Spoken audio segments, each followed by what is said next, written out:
crunch for the Chiefs? Are they going to just keep 3 tight ends now because the 4 tight ends included Jody Fortson, or is 4 the number they want, and whoever the 4 are, they are interchangeable to getting the 4 tight ends? We'll talk about that with Matt Lane and also in the show as well. Again, 913-912-4810. Sports or Leisure coming up at 1 o'clock. Have a little fun at the end of the show today with a little Sports or Leisure. NFL game in action tonight. A couple of games tomorrow, and then a full slate of games on Saturday with the Chiefs at 7 o'clock against the Arizona Cardinals. There in Glendale, where it's always a concern about the turf, and Andy Reid said, don't worry, it's gripping. Okay, it's gripping better. Actually, it's gripping a little bit better than what they thought. So it looks like it's going to be okay. Although drive/possession number 1, whether that be for the offense or the defense, get a pretty good idea of how it's gripping and a pretty good idea of how long I would keep starters in based on that. If it's gripping well, all right, cool. Let's see what they got. If people are sliding around, and get them out. Don't need to get them ready in preseason game number 3. Next week at home. Do that. Preseason game number 2, just switch things up that you would with preseason game number 3, which typically, or at least when we've had the only 3 preseason games, Andy Reid hasn't really played his starters. Certainly Patrick Mahomes did not play. He said the starters will get the first half, and then the reserves will get the second half there. I think some of the starters will get the first half. Mm-hmm. I don't know that every starter will get the first. Well, I don't know that 21 of 22 starters will get the first half. I know Patrick Mahomes will not get the entire first half. I think it would be 50-50 chance at this point whether he's taking a snap in the second quarter at all. That just depends on what the second drive looks like. You have a couple of longer drives, it goes into the second quarter. Okay, then hey, you've got Patrick Mahomes playing in the second quarter. But other guys may be pulled along the way, as Andy Reid said. That balance between getting your reps, knowing it's a preseason game, you got to get ready for the regular season. It's a fast game. It's a physical game. You got to be ready to play against the Detroit Lions, but also he'll go off, quote, a gut feeling if he's pulling guys early. So we'll see with all of those things as the game progresses on Saturday and then into next week as well. Let's get into the show. Let's start with some Chiefs football. But as we get ready to start with some Chiefs football, Josh. Yes, Jason. You guys had an announcement in your podcast. Yeah. So you no longer like Nate Taylor and Seth Kaiser. Yeah, not friends. That's what not friends. That's what all. I'm hearing from that. Is yes. that the time is no longer yours when it comes to that particular podcast. You guys are going your separate ways. You're splitting up. Well, you're each going. You're going to release some solo albums. I really have been thinking that kind of a singer-songwriter route would really be good for me. But yeah, last episode of Time's Ours yesterday. We're working on what our other options might be, because we do still remain friends. As tough as that is to admit, it's odd. We have, I think, transcended just chatting about football over the last several years, and do remain at least pleasant acquaintances. They were both at your wedding. They were, much to my chagrin, and Nate was invited. Seth was there for 5 minutes. That's right. Now free time is yours. Does that mean you are giving time to everybody else now? Because time's ours. Yeah, now we were taking it. Time's everybody else's. We've given it back. I think. Yeah, we've given it back, and I'm hoping everyone has something good to do with their extra hour or so. But yeah, it's been a good ride, and we'll figure something else out. By the way, did we ever talk about Nate Taylor's comments during the wedding? I don't know. During the reception, not necessarily the wedding, but during the reception. No, I'm not sure that I know what these comments were? Clearly not, because if you don't know, then I haven't talked. We talked about them the next day, whoever I was on the air with on that Monday. Okay. We had discussions about it. Might have been a Lebo, might have been a... It might have been, I don't know. We were at the table, though. Thing. Okay. So, you had Curtis Siebold introduce the wedding party. Yes. Right? Yes, and Curtis with the big voice and everything. And then Curtis felt kind of awkward up there because then it started like the first dance and the mother, and he didn't know like when can I leave from here because he no longer was introducing the thing. Should have told so him he was to sort of sit down. standing there. But after every single time that the DJ made an announcement or whatever, and now let's go for Nate Taylor would go again. Curtis is right there. And he said it really loudly so that other people would hear. It wasn't just at our table. It was like it was like he wanted to leave an anonymous note for the wedding planner at the reception, sort of hey. you and your family and Renee's family. But it wasn't anonymous, and it was very loud every single time. All right, the first dance, Again, Curtis is right there. He could have done it. He introduced him. Why can't Curtis just do it? He's got a great voice. Just let Curtis do it. Next one. I felt like I'm not sure why Curtis is not the one doing these things. You know, you don't want to overwork K-Dog. You want to leave people That's wanting more, and clearly we nailed that sweet spot, leaving people wanting more of the voice of Curtis. So that I'm okay with that. But yeah, no, I think as the years go by, I will probably hear more and more about the mid-wedding commentary from just the entire Roastmaster General crew that I continue to be friends with, which is everyone. Everyone I think there had some bleep to talk in a good and loving way, which is exactly how I was hoping it would be. It was that's a good way to look back on it. It was great. We enjoyed that, and it just popped in my head that you guys are friends. They were at your wedding, and Nate Taylor decided that not only was he a good friend, he decided to offer some constructive criticism while the reception was going on. And that's the time people want constructive criticism, I think, is mid-reception. Yes. All right. 913. Did the practice start at 8:15 today? I thought it started at 9:15. The schedule said 9:15. Maybe it started at 8:15. I don't remember either. I've had the schedule for maybe it's. I've got a printed out paper schedule. You want to check our notes? Yep. Thursday, August 17th, practice 9:15 a.m. Coach Reed available after. So, but maybe they started an hour earlier. It was a real quick one today. Yeah, if it's 8:15, 9:15, doesn't matter. They're done. They're done in St. Joe. They're getting ready now for preseason game number 2. And certainly there are some things that we'll be watching and wanting to see. And the secondary, I want to get into a conversation about that and what's going on in the secondary. We heard from Dave Merritt yesterday, which we can play that clip, him talking about Jalen Watson and Joshua Williams and, you know, a few other things to note with this particular team and with this, players that are trying to make their name in the NFL, make their spot on a roster. But Patrick Mahomes was asked about it in short yardage situations. And, he answered, but like it was the general question was short yardage. It wasn't quarterback sneak. It was just short yardage situations, which the Chiefs aren't great at. Whether that's a QB sneak or a handoff or a fullback dive or whatever that might be, they haven't been great, at least last year, at short yardage situations. And Patrick Mahomes' answer was, well, maybe because my kneecap was on the side of my leg. And then an LOL. I don't like hearing him say that when he's not hammered. When he's hammered, it's funny. They got on the side of my leg. That's right, and I'm here. But he said before last year, they were good. No, I don't have the numbers to back that up, if that's anecdotal or just something that, they've studied those things and looked at it. Said he wants to do the quarterback sneak. He's never gotten stopped yet. Even when his kneecap was on the side of his leg, it was a first down. And said that, maybe in the Super Bowl when it's to win it, maybe I'll call my own number. But see, to me, the short yardage situation is not just specific to a quarterback sneak. Sure. Because that's when it's like 3rd and a half yard or 4th and inches. Then it's like just sneak it and get the first down. Or if you're the Eagles, 4th and 5 and everything. That's right. Yes, that's right. To me, it's 3rd and 2, 3rd and 3. Plays like that seem to be easier for other teams, but not necessarily for the Chiefs. And I don't know if that is the way that they design their offense, if it's the way that they, their offensive line blocks. But Trey Smith seems to be pretty nasty. Creed Humphrey is a physical guy. Even with the quarterback sneak the other day, that wasn't great. That's not one to put on his highlight reel. If he goes into the Hall of Fame, they're not going to show that as a highlight of him going into the Hall of Fame. And Joe Thuney might be a little smaller, but technique-wise, he knows what he's doing.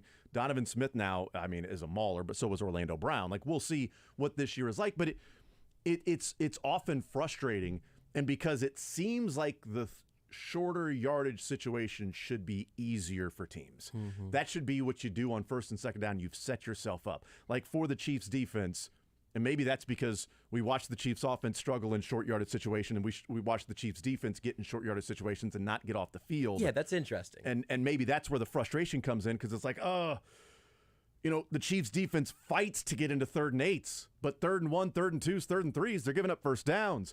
And this Chiefs offense, like, they get short yardage situations, and they're not able to just extend the drive. And that became the big frustration in game number 1, which we've all talked about. And I think some of the projection and annoyance of not having a longer drive in drive number 1, when we got to see Patrick Mahomes and the offensive line out there, that we've been waiting since February to see Patrick Mahomes in a game.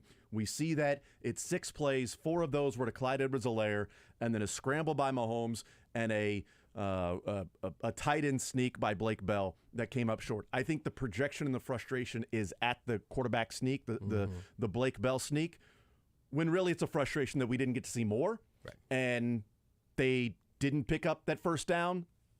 And so then you find ways to be frustrated.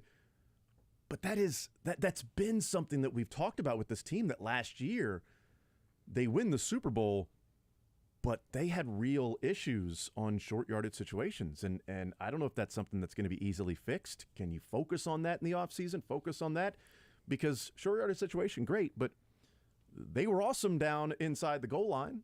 They were number 3 in the NFL in converting goal to go to touchdowns last year. Warren Sharp had the big story that he had about what's the problem with the Buffalo Bills, and that the Bills ranked like 28th in goal to go touchdowns, where the Chiefs ranked 3rd. Yet the Chiefs and the Bills were the number 1 and 2 offenses in almost every category. Yet the Bills couldn't punch it in goal line, but the Chiefs did. But it seems like they don't, right? Because they pass the ball to punch it in. And I think also there's a little bit of the Chiefs' offense makes so much look so easy, and Patrick Mahomes looks like a superhuman so often on first and second down, that then anytime you see the offense falter, it's like, wait, hold on. What's going on? What's going on? Guys, whoa, are they allowed to do this? Who do I blame? Who do I blame here? How do they fix it? But for the Chiefs in particular, I do think there is something. We talked about this week already, but like looking at the offensive line and talking about the sneak and the interior and the whole idea, I really like the angle of you've never seen Jason Kelce on his feet at the end of a sneak. That and we're talking about super condensed.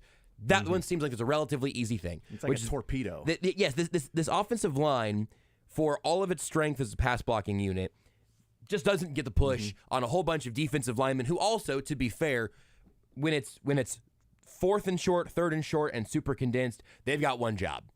Go forward, move up, block, just start blocking things. I mean, if you're the nose there, you're one of the interior defensive linemen there, you don't even have to make the tackle. You just want to try to push Creed Humphrey or move it so Trey Smith ends up stepping on Blake Bell's foot, and now everything else comes down. You just have to knock over that first domino. The 3rd and short, but not 3rd and inches. The 3rd and 3, 3rd and 4, those scenarios are the ones that's so confusing to me. Yeah. Because it feels like Travis Kelce is always open for 6 yards. And maybe that intellectual disagreement that I have of Travis Kelce's always open for 6 yards, but 3rd and 4 is usually harder than it needs to be for the Chiefs. It becomes a real conflict of not being able to draw that clear line of here's what's going wrong, here's how they can adjust to that. There was, I think it was, I'm not even sure which coach who was that said it yesterday. It was Tom Melvin talking about tight end matchups. Yeah. So a little bit of a, doesn't apply to every 3rd and short. But he said when you can't win on matchups, you have to scheme up other stuff. And I thought that phrase was interesting because Tom Melvin's been around Andy Reid plenty. Yeah. And I think that is the philosophy for this offense in a lot of ways. If you can win on matchups, win on matchups. Congratulations. If you can't win on matchups, you have to scheme up other things. How often on 3rd and short, 3rd and goal even, which maybe is when they break glass and get the schemed up plays when there are points on the line, if you have to go to scheming things up, which it feels like the Chiefs have to do in these short yard situations a lot, they don't like their man-on-man matchups, which is a really interesting place to be. Maybe it's just accepting that this is not a power offensive line, and that's always going to make that a little more difficult. Well, I can't remember which quarterback it was. It might have been, it might have been Ryan Leaf talking about it as an analyst. Or you know what? Dan Orlovsky. It was a quarterback Sure. on ESPN NFL Network that was talking about a specific play, and it was a different team. It wasn't the Chiefs. And it was like 4th and 2, and the play ended up being like an outside route that had to be like threaded between the defender and the sideline. And his point was these short yardage situations are scheme plays. 3rd and long and 4th and long are talent plays. Yeah. And he was criticizing that particular play because he said, this play call is a talent play. They called a talent play right here when those short yardage situations are scheme plays. Yeah. You scheme guys open. If it's 4th and long, you got to rely on a guy to go make a play. Yep. A talented player. The great thing about the Reid and Mahomes relationship is that you've got one of the great schemers with the most talented player as well. Great point. So in theory, you should have both of them at high levels. And maybe that's where the frustration comes in, is because we hear about the scheming and how great Andy Reid is in getting guys open. Then it's like, well, what about 3rd and 2, 3rd and 3s? And to me, I think it comes back to, if I've got the scheme and the talent combination with Andy Reid and Patrick Mahomes, and I've got 3rd and short, I'm probably just going to pass it twice. Yeah. And say I'm 3rd and 2, 3rd and 3. I think I'm going to get a first down in these next 2 plays. And there's a level of being conservative. There's a level of aggressiveness. And we know Andy Reid is not overly aggressive when it comes to going for 4th down. So if it's like at his own 40-yard line on 3rd and 2, 3rd and 3, he's probably not thinking this is 2-down territory. Right. So let me go with a couple plays here that I think at least one of them is going to work, because Patrick Mahomes is incredibly talented. And if we pass the ball, we can scheme somebody open, or he can be just really talented, or he's also pretty good at running and picking those things up. So you almost have 3 different options. Yes. And if you've got 3 different options twice, the hope is that one of them will come through. And I think more times than not, that one of them will come through. Like if the Chiefs just took the philosophy of we're never punting. Tommy Townsend's not on the roster. Yeah. If we're never, I do wonder what a game would look like I would love to find out. through 4 quarters. And it might be, well, see, look, you want to shoot, you won a game, but that other team scored 38 points because the couple times you got stopped, it was, at your own 20-yard line, and that team scores a touchdown, and now you got to definitely go and score the next time. And so it may be something like that, or it may be that the Chiefs just went out there and put up 60 points, and we're just simply going for it every time. I don't know what that would look like. Andy Reid does not have that aggressiveness, and not many coaches will have that aggressiveness. Right. But I would wonder what uber aggressive coaches would do with the Chiefs offense and Patrick Mahomes on some of those 3rd and shorts, 4th and shorts that end up being punting situations for the Chiefs. That would be, stay out there and let's get the first down. You have more chances to be successful in short yardage situations if you do give yourself that extra play.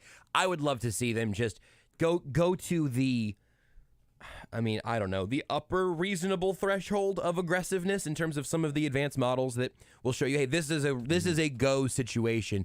If they went a little more aggressive in that direction, because like if it's 4th and 15 after a penalty at your own 20-yard line, even I think you should probably punt the football.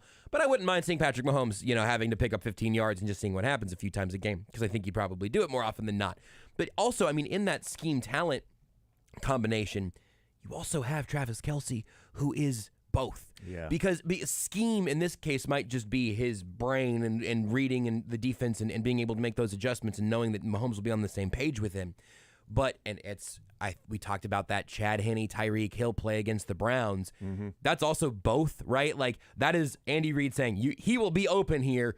But if someone other than Tyreek Hill is doing this, I don't know if it happens fast enough. Maybe McCole Hardman can do some of this. But regardless, it is going to continue to be something that I think we need to keep in mind throughout this season, short yardage and beyond, of figuring out where we see those pockets of this guy has proven that he, in his own right, as a talent, deserves this opportunity. If it's Sky Moore showing that he's just grabbing everything and maybe he's still leaving small windows, but if you can get it into that small window, those giant hands of his are going to rope it in.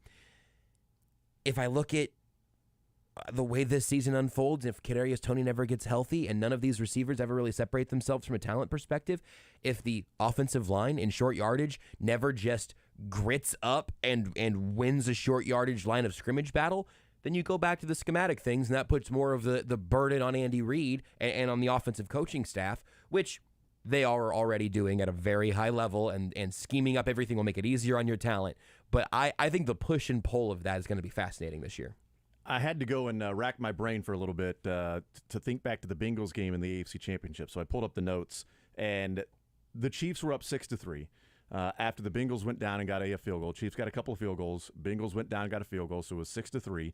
And it's the Chiefs' next drive, and it was. I can't believe that game started with 3 field goals. That seems impossible. Yeah, and it was in the second quarter, and the Chiefs started at their own 25, and they did not face a third down until they were at the Bengals' 14-yard line. Good grief! And it was 3rd and 1. Wow. They didn't pick it up on 3rd and 1. No. Why would they? But 4th and 1 was the touchdown to Kelsey. Aggressiveness. Right, but it was also the scheme and talent. He rolled right, Patrick Mahomes did. Remember? Rolled right, they were good. And then he had to stop, come back, step up, and then he hit Kelsey in the end zone. God, that's good. So sort of that point, it was a scheme. He could also run it, but then the talent took over with he and Kelsey, and they threw for a touchdown. I don't know what that game would have been if Andy Reid said, you know what, we're up 6-3, our defense is playing well, let's put another 3 points on the board, let's go up 9-3. Yep. You know, because we've held this Bengals team to 2 drives, 1 field goal. Hey, you know what, feeling pretty good at that point, and we feel like something's going to roll. But no, he looked at it 3rd and 1, we've got 2 chances to pick up the first down. He passed it twice. Because the 3rd down and 1, Mahomes was pressured. He tried to run and pick it up. He was tackled at the line of scrimmage, just short. Go for it on 4th down, another pass. Touchdown. If he did that every time, I'm guessing the Chiefs on 3rd and short pass it twice. At, 90% of the time it would work 100% of the time that they would, extend that drive? The rep is so interesting. I had to pull up the highlight again because it's just like a full-on, not a full-on bootleg. That's not quite right. But, he takes the snap and starts roll. It is a rollout where the line moves with it because my first thought was, oh, man, he didn't have anywhere to escape on this. Well, but the line didn't lose either. It just, everything moved to the right side of the field where they started with trips right over there. And it's just the play is fascinating. This is maybe in the weeds on like the analytics side again a little bit, but it's not that in the weeds. It's just going back to the analytics. 4th and 1 in a 6-3 game in the red zone. A field goal takes a 1-possession game to a 1-possession game. Yep. And Andy Reid at least passing those tests is a good place to be. Being able to not say, oh, it's early in an AFC championship game, we'll do the conservative thing. It was the right decision, and they executed it. And now we have this beautiful highlight that we can watch forever. And in fact, it was 3 drives by the Bengals and only a field goal. So it was their 3rd drive. They finally got a field goal. Andy Reid could have very easily said, I'm going to go up 6-3 because they've had 3 possessions and they've gotten 3 points out of that. If we're holding them to a point per possession and we now go up 6, I feel pretty good about what we can do the rest of the way. Luckily, he did that because we didn't know eventually all of the players would leave the game. Yeah. And luckily, Mahomes and Kelsey are, amazing together. One other thing I want to talk about it as we'll take a break and we'll come back and we're sort of talking about the short yardage situation. We're talking about the Chiefs offense, like things. I'm sorry. I can't believe they only scored 2 touchdowns in this game. It's just unbelievable. It's that and the MVS touchdown. Well, if they didn't get a field goal fest. If the Chiefs didn't get screwed on the holding call on the punt return in the 3rd quarter, because clearly the refs were trying to keep that a game for the Bengals. You can't make that call in that spot. Yeah, it was tough. They got the holding call on Brian Cook, and all he did was just simply knock the guy over. So yeah, it's difficult. They would have scored a touchdown there, and it wouldn't have been close, and it would have been the Chiefs run away with it. But they wanted to keep that thing close. I get it; it's understandable. It's all scripted. But I do want to talk about on the other side of, we talk about short yardage situations. We discuss this team in the margins because that's essentially what this team is. We know the bulk of the writing is done and what is expected. Whereas other teams are discussing the meat and potatoes of everything, and we're discussing the dressing and what the drink may be to maybe go the along green with bean casserole, something like that. We're discussing those things, but in that is sort of what can keep them from realizing their goals and getting to a championship. Warren Sharp talked about the Bills, amazing offense. They can't score touchdowns when they're in goal-to-go situations. Maybe that'll change. But I want to talk about that as it relates to the offensive line for something specific and just discuss it from the standpoint of nobody's perfect, but what would you choose? And I think the Chiefs have chosen what everybody else would choose. I'll explain coming up next. You're in the zone with Jason Anderson on Sports Radio 810 WHB. Those very same defending champion Chiefs, they host the Lions to open the NFL season in just 3 short weeks. What? 3 weeks? 3 weeks from today. We're almost there, folks. And if you need tickets, my friends at Tickets for Less have you covered. From the best selection of tickets with no added fees to the all-inclusive VIP tailgate, ticketsforless.com is your go-to site for Chiefs tickets, hands down. You won't find better prices on Chiefs tickets on any other site. Plus, you can earn bonus savings when you use promo code 810, that's promo code 810, at checkout at ticketsforless.com. Hey, Kansas City, are you looking for a place to stay on your state?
All right, we continue right here on Sports Radio 810 WHB.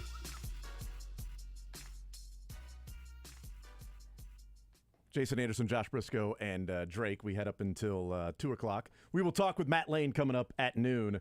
I was looking at some of the numbers for the Chiefs in short yardage situations, and where the some of the I guess frustrations, if you want to call it that, will come in. This is pretty fascinating. So the Chiefs on 3rd and 1 to 3rd and 3. So 1 yard to 3 yards. Okay.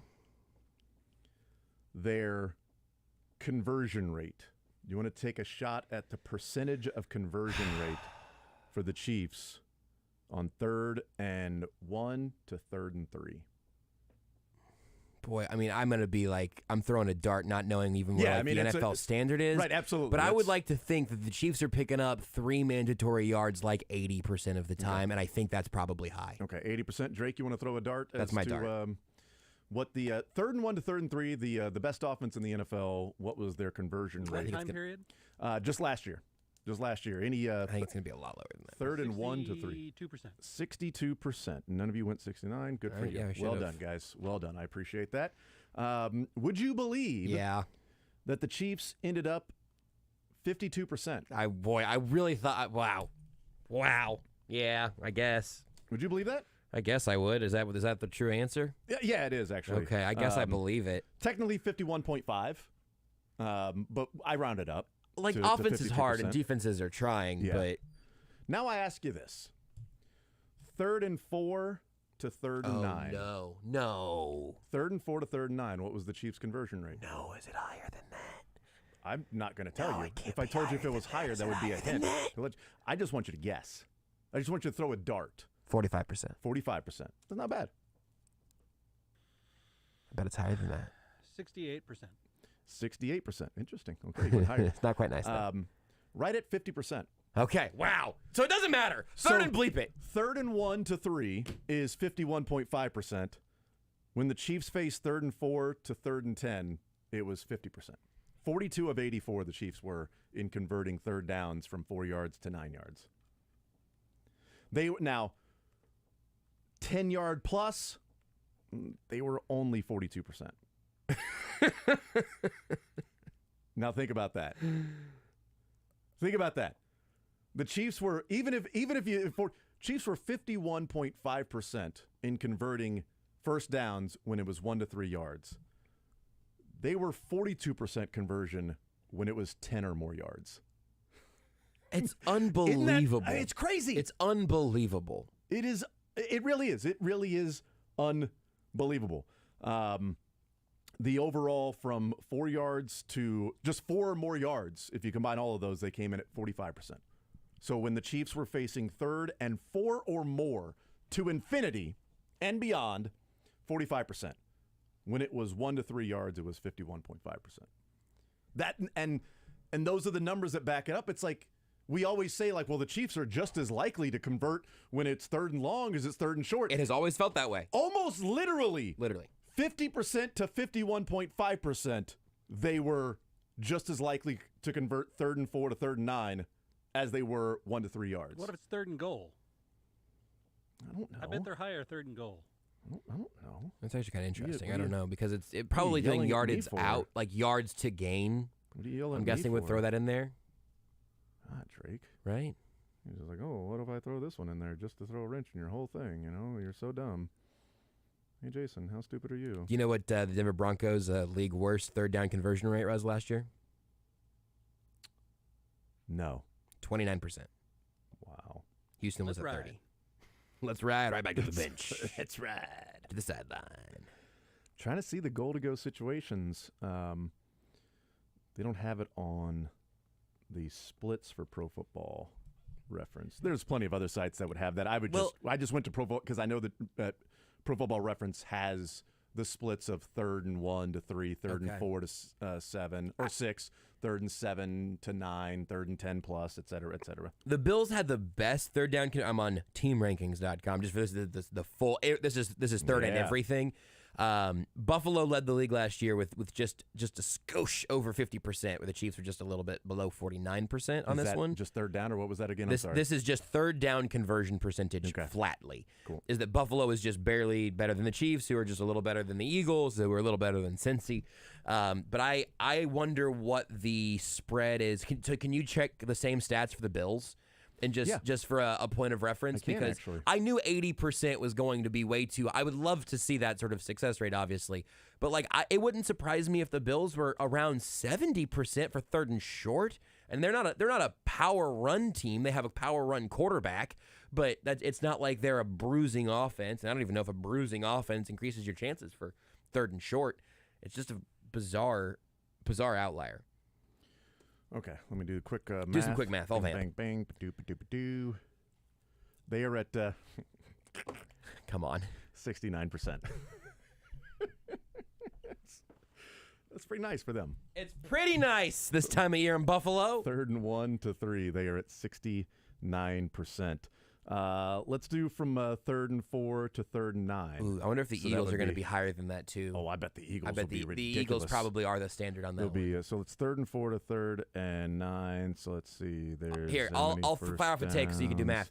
This is this show has finally found its perfect setup. I get to talk and you can do math. This is good.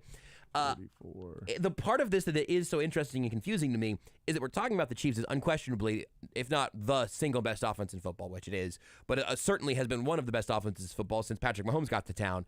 Why are they the outlier in the short yardage thing compared to the other premier offenses in football? Why are they so much worse at that than Buffalo and I imagine Philadelphia? So just quickly as to I do personally think that they will probably go back-to-back this year, by the way, and I'm still concerned about third and short. I know. So here's Buffalo. This is the margins. This is Buffalo, and then I'll look up the Eagles. Okay. So Buffalo 3rd and 1 to 3, 69%. Nice. 3rd and 4 to 3rd and 9, they dropped to 45%. So a little worse than the Chiefs there, So, about yeah, 5% worse. But that's a 24% drop. Right, that's a good point. The Chiefs dropped 1.5%. The Bills, you would expect 3rd and short, you're going to be more successful. 3rd and 4 to 3rd and 9, otherwise, known as sort of 3rd and medium, 3rd and long. You drop down to 45%. 3rd and 10 or more, the Bills are at 31%. The Chiefs are at 42%. So the Chiefs are better when it comes to the intermediate and the longer third downs. The Bills are better at converting the shorter first downs. Not a surprise. Not a surprise, but the spread to me is a surprise. The being a whatever it ended up being 18 sort of 17.5% difference in the short yardage. Yeah, 69 to 45. Oh, yeah, so I was 24%. 45. For the Bills. No, I'm saying for Bills to Chiefs both in the short Oh, I see. yardage. I'm sorry. No, you're good. Comparing those two, the spread there, the Chiefs being way better at the third and long than the rest of the league, that tracks. The Bills being really good at third and short, Yeah. that makes sense. But that difference between the Bills and Chiefs, and again, the Chiefs being a little better than the Bills on third and medium, third and long, that makes sense too. I would not take anyone on the planet over Patrick Mahomes for those situations.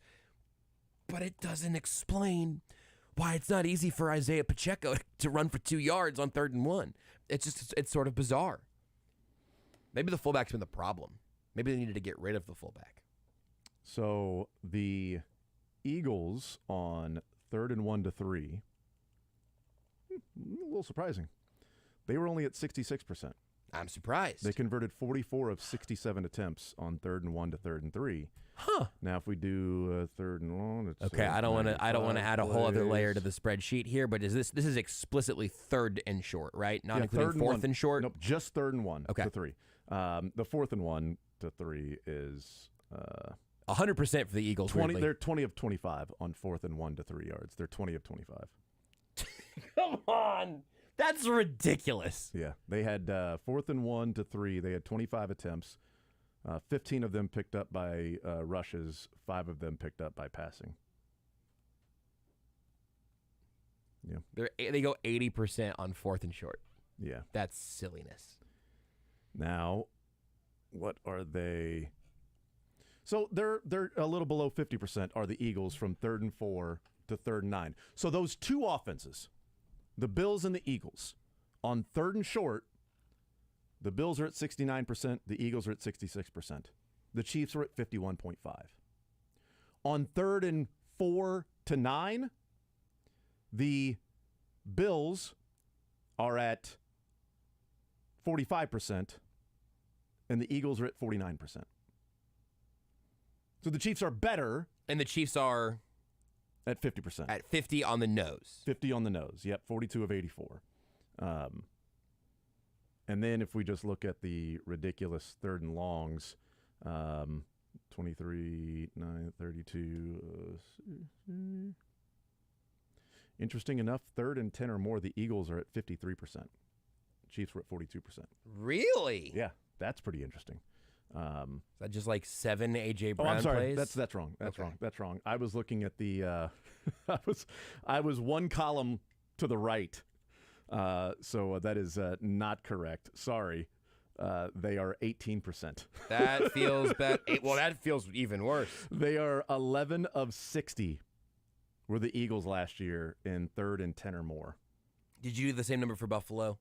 Yeah, the Buffalo was 31%. 31. Okay, so you got 18 for Philly, 31 for Buffalo, 42 for the Chiefs on 3rd and 10 or more. So 3rd and 4 to 3rd and unbelievable. infinity, the Chiefs are clearly better than the Eagles and the Bills. Far and away. 3rd and 1 to 3, the Bills and the Eagles are clearly better than the Chiefs. So here's what I would come up with. Andy Reid loves passing the ball. Mm-hmm.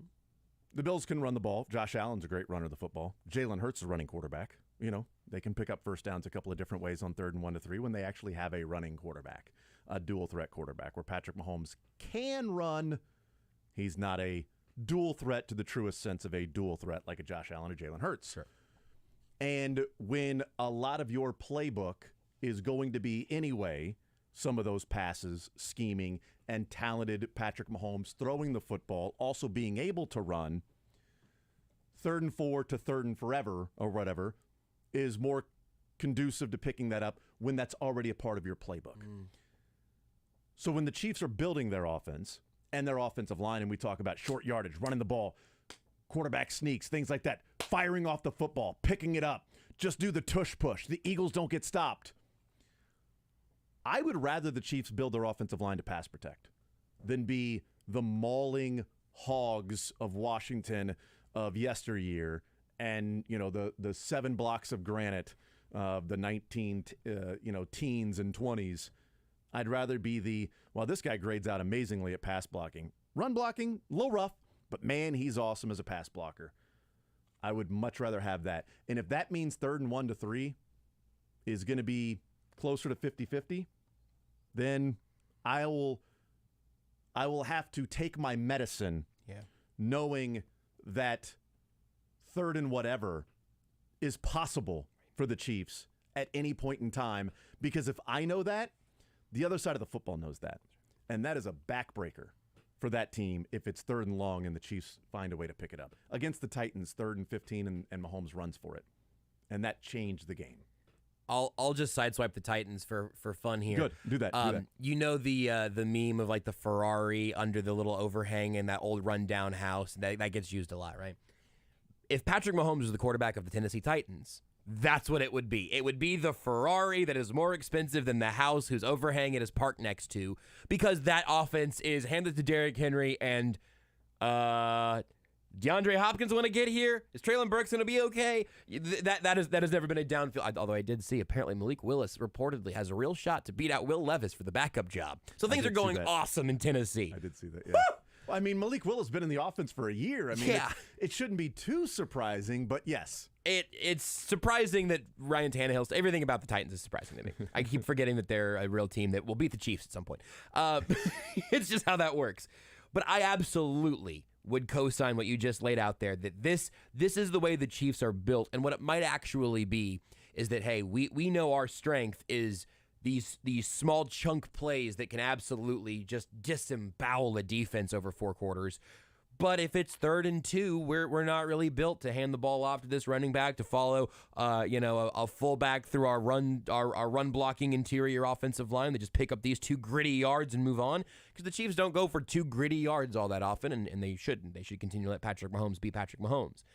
I feel like there's still room for a middle ground, a little evolution where you can get better at both of those things as time goes on. But if you have to adjust and maybe over-adjust one side or the other, absolutely give me the high-flying, high-octane offense that lets Patrick Mahomes be Patrick Mahomes and be protected in pass pro, even if that means you're a less efficient running team on 3rd and short. I'll take that. On 4th and 1 to 3 for the Chiefs, this was surprising. During the regular season, they attempted 10.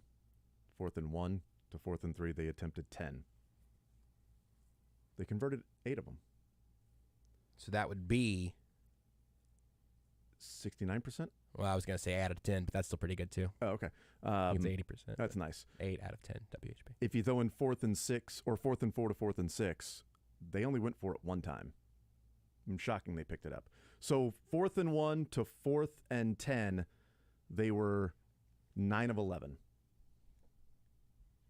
I'd say you should probably do that more often. Just do that all the time. Yeah, probably. It's all right, Tommy. Where's our next? Want to see more of The Zone? Watch the show live on the Sports Radio 810 WHB Facebook, Twitter, YouTube, and Twitch.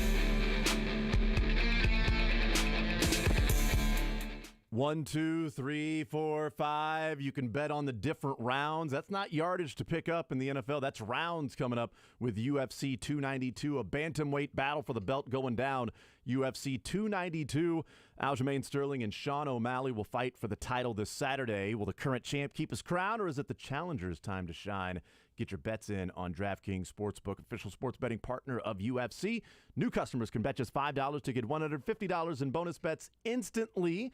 The heavy favorite, Aljamain Sterling, you can maybe go for a little upset special with that. The over-under in rounds sitting at 4.5, which is sort of the over-under is when the Chiefs are, 100% at picking up first downs, probably in yards. I'm not sure. Download the DraftKings Sportsbook app now. Use code 810WHB. New customers can bet just $5 on UFC 292 coming up on Saturday to get $150 in bonus bets instantly. That's this Saturday only on DraftKings Sportsbook with code 810WHB. Gambling problem? Call 1-800-GAMBLER. 21 plus. Physically present in Kansas. Bonus bets expire 7 days after issuance. Eligibility and deposit restrictions apply. Terms at sportsbook.draftkings.com/MMA terms. On behalf of Boot Hill Casino and Resort.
All right, we continue right here on Sports Radio 810, WHB.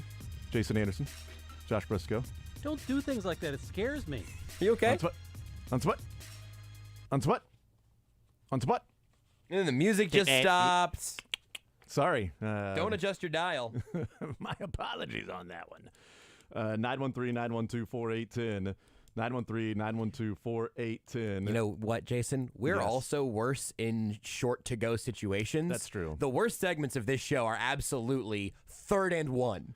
Third segment, 1 minute. Well, the issue is Drake hates when we get into short segment situations. He's always like, pick up the first down. Let's go. First downs. We don't need these third and shorts. Just pick it up on first and second down, man. Drake, can we do that? Can Actually, we Drake just, likes third and longs. that's the thing is I think that's Drake true. wants us in 3rd and long situations. I think we just need to be able to pick up the breaks in two. You know, if we have two great reps, we could say, you know, then we just move on to the next set of downs. I feel like we could do, 8 hours of radio in like 4.5 segments. Maybe only need one little short one. Okay. Drake loves this bit. The I'm just, you know what? After that, I'm getting ready to turn this show over to somebody else. I think you should probably. Think you should. As we wrap up this hour in this sort of conversation and looking at the Bills and the Eagles, because those were the teams that sort of came up as we organically got into this discussion. 4th and 1 to 3 yards. The Eagles ended up being 20 of 25 on 4th and 1 to 3. If you throw in 4th and 4 all the way to 4th and 9, and you do that with the Chiefs, the Bills, and the Eagles, the Chiefs have converted 82% of those. Mm-hmm. The Eagles have converted 76% of those on 4th and 1 to 4th and 9, and the Bills 58%. But here's what's crazy about that. The total number of times they had 4th and 1 to 4th and 9. The Chiefs, 11. The Bills, 12. The Eagles, 29. Those are the number of plays they had on 4th and 1 to 4th and 9. 20, almost 3 times as many 4th down attempts as the Chiefs last year. And they converted 76, 3 out of 4. They were converting 3 out of 4. Now, if the Chiefs continued to go for it over and over and over, that 82% might slide back. Sure. Or it could improve. Sure. I would guess that it may slide back, but the Eagles went for it 25 times on 4th and 1 to 3, which makes total sense. And now you're talking about an extra. Hey, and you can do it this way: 12 extra possessions and 3 extra turnovers. If you want to play it that way, right? Yeah. So 9. I think I got So out the of- so out numbers of on that right. 15, yeah. And I'm just looking at the 4th and really short ones here Yeah, because right. I don't have all of the spread out numbers. But if the Chiefs go 8 of 10 on 4th and short, and the Eagles go 20 of 25 on 4th and short, they're turning the ball over 3 more times, and they are getting 12 extra possessions. That's a trade I'm willing to make, especially with Patrick Mahomes as my quarterback. And not all field positions created equal. 12 extended possessions. But I guess you can call it an extra possession because you lost that possession. And look, some of these could have been field goals instead of punts. And so, there's some noise here to still sort through. And also, on that first down, they could have been later turned the ball over. Right. It's not guaranteed a touchdown at the end of that drive, Yeah. but you keep the ball in the hands of Patrick Mahomes. Yeah, and they've kept the ball in the hands of the Eagles and Jalen Hurts and things like that. So, different ways of getting there. Text came in earlier, said Brandon Staley's pretty aggressive, and look what's happened with them. I think he's a pretty aggressive defensive coach when it comes to offense. Some of the issues may have been offensive coordinator.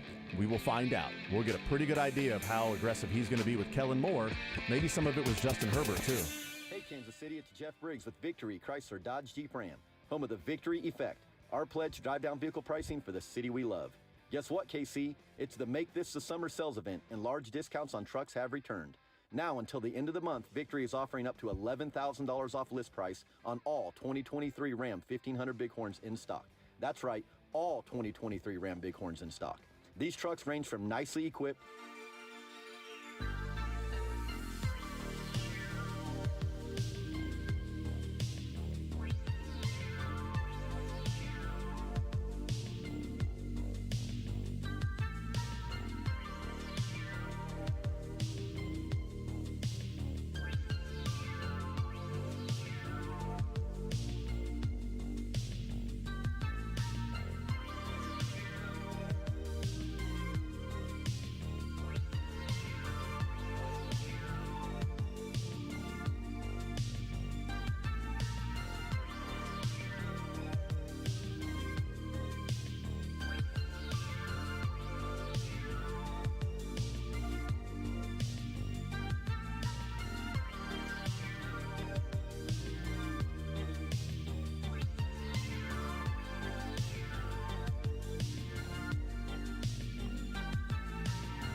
The Zone is brought to you by Guaranteed Foods, official sponsor of Family Mealtime.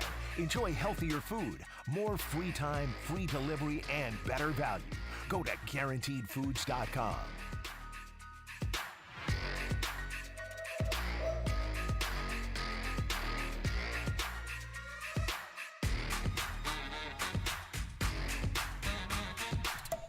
All right, we continue right here on Sports Radio 810 and WHB. 913-912-4810. Text says, do you think teams want to see Mahomes under center for 3rd and or 4th and 1, or Blake Bell or some Wildcat? That's an easy answer. No, I agree. I also think, I do want to put a bow on this discussion. We'll get into a number of other things because there are a lot of things I wanted to get into and talk about. But that turned into a fun conversation for me and you. I don't know if anybody else enjoyed it, but I had a blast. So I look forward to talking about this and reminiscing after the show is over of the things that we discussed. Jake just shook his head and went, nah. Yeah, Jake's like, I guessed a couple of numbers and I was wrong, so don't care about this. I'm ready to I go. enjoyed it, and I bet there are tens of people listening who also enjoyed Absolutely. The Bell sneak, tight end sneak, whatever it is, I think part of the issue, too, is that the Chiefs are trying to surprise people and trick them, where the Eagles and others don't try to surprise you or trick you. They just get up to the line of scrimmage, they're ready to go, and then when they snap the ball, they fire off. I say when they snap the ball because while the Chiefs are trying to trick you, Colin Saunders knew this. When Blake Bell went in motion, right when Blake Bell got under center, they went. Yeah.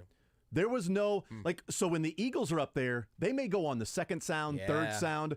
You don't know as a defensive line when you're going to fire off. The Chiefs, when they do that going in motion, Blake Bell gets under center because they're trying to trick him. As soon as he gets under center, they go. So if you're a defensive lineman, you can time that. Yeah. You can fire off the ball where if you're just at the line of scrimmage with guys getting ready to push, you can call it on 1, 2, 3, whatever, second sound, first sound, second head movement by a center, whatever it might be. I do think that's kind of an issue as well because defensive linemen are smart and they know you're trying to trick them and they see Bell going in motion. They know he's going to get under center and he's not going to, call out, a couple of different sounds because they're trying to trick them. When Patrick Mahomes is looking at the sideline, making hand gestures and doing the, I don't even know what we're doing kind of thing. What are we doing? I'm here. Which is also a little, here's one thing about it that we haven't really talked about, because I understand, as Andy Reid explained post-game, and he got asked about it again earlier this week too, and said, hey, we run it here in this context because we can't get reps on stuff like that in training camp. Partially because there's no element of surprise, I suppose, with guys who are going to know what the reps are, but also just because that scrum, you don't get a lot of scrum messes because stuff happens in piles, and you don't want that happening in St. Joe. But running the surprise, air quotes, Blake Bell sneak in a preseason game, is that because are they just planting the seed that there's going to be something off of that in the future where Blake Bell runs in and he gets under center and they don't snap it immediately, or that they're not going for an element of surprise and that it's the play off of that because the whole league now, we all got used to the Michael Burton dive and now everybody knows the Blake Bell, the Belldozer sneak. If you're not going to win that on matchups, if that's a scheme play, it's kind of a trick play a little bit, are they just showing it because next time Blake Bell's going to run up under the guard and then they're going to snap it to Mahomes in shotgun? Is there something else? Are they showing that for a reason? Well, I do think a couple of things to play off of that. If Blake Bell went in motion and got into the center and just made a loud hut, that defensive line is going to fire out. That feels like 5 free yards, right? I bet you Colin Saunders would have been in the backfield by Mahomes by the time by the time he was done making the sound. To fire off they've almost always motion. I'd have to go back and look at every single one of them. Motion, get under, go. I think you're right. Sam McDowell pointed out Blake Bell's actually 4 for 4 in the regular season in that, and Noah Gray's 1 for 1. So when they have done the tight end in motion, getting under center, they're 5 for 5 in picking up the first down on the 4th and whatever situation. They're 0 for 1 in the first time we've seen this team since the Super Bowl when we've sort of been talking about short yardage situations. Sure. And I think there were a few things that happened on that. 1, the offensive line getting blown back. 2, could Blake Bell have been more demonstrative in his steps to the left to go there? Certainly, Jerick McKinnon slips and falls, and he would have had the guy who came from the backside that grabbed Bell from behind. Back, yep. That sort of is part of it too. I think we laid this out, but like just to be clear again, top of a new hour and everything. We're not saying this failed preseason rep is the thing that's going to derail this What dynasty. I'm saying is, don't count him going to the Super Bowl now because Blake Bell didn't pick up that first down. That's what Jason is saying, and I'm going to go ahead and take the brave stance of saying I am just really the conversation we had last hour about all these why I want to know the why of things. I like that. I think that's like the why. interesting. I want to know why the Chiefs are worse at third and short than the rest of their peers, while still being excellent at third and medium and third and long, as you might expect, way better than their peers. I want to understand why the tight end sneaks have worked in regular season and why it didn't work and why they showed it at all in the preseason. I want to know why Creed Humphrey is staying on his heels and doing the kind of arc back, bending backwards, trying not to move thing instead of doing the Jason Kelsey submarine. Like I think those little intricacies are fun because we've got like 7 first-team offensive snaps to talk about right now. We'll have more after Saturday. Well, a couple of texts came in, and Drake mentioned this, I don't know, maybe it was Monday, and said, do you think there'd be a variation where Blake Bell would go under center and Creed would do just a shotgun snap to Patrick Mahomes? Yes, I love this idea. Through the legs. A couple of texts have mentioned that as well, and you mentioned going in motion and going under the guard. Yeah. That would be kind of interesting. It would make it less likely that something could happen in touching, Bell's leg or something when you snap it, but there could be a variation on that. Imagine, because you have to time this out. Imagine Blake Bell under center. I don't know how the timing on this works, but when the ball snaps, he just vaults over Creed Humphrey like a touchdown dive, and then you have a little more clearance to get the ball to Mahomes. It's going to be a low snap. That's the thing I keep going back to on this one, is that I want Drake's perfect vision here to work, but I got to get the choreography. And I think at that point, if McKinnon's to his right and Mahomes gets the ball, I think all you have to do is just lob it out to the McKinnon running in the flat because everybody crashed down, and then you just got McKinnon running. Why don't we come up with plays? Like, I think we're in the laboratory right now. I think we are. You think maybe they're listening right now because, they're done with practice. Are they driving back to KC right now and listening? I think probably so. I know Andy Reid downloads the podcast. It's all 4 hours every day. I think he has to, because where else would all these good ideas come like, wow, we're going to call this the 8-10 play. The zone. We're going to call it the zone. You know what? Zone left, zone right. And be like, well, that's odd because we have some zone block. No, we're just going to go zone right, 8-10 formation. But now we have to come up with we do have to come up with a trick play formation on for 10-2. That's pretty good. I like that. It's too bad. Okay, so we could go Isaiah Pacheco to Joshua Williams. That's your 10-2. Or we can go Justin Ross. Isaiah Pacheco is 8-10. Okay, hold on, everybody. We're going to make this work. We figured it out. We're going to make this work. The zone. It's the 8-10 formation where Justin Ross is in the backfield to Patrick Mahomes' left. No, Justin Ross is just on the left side, sort of close as if he's going to block.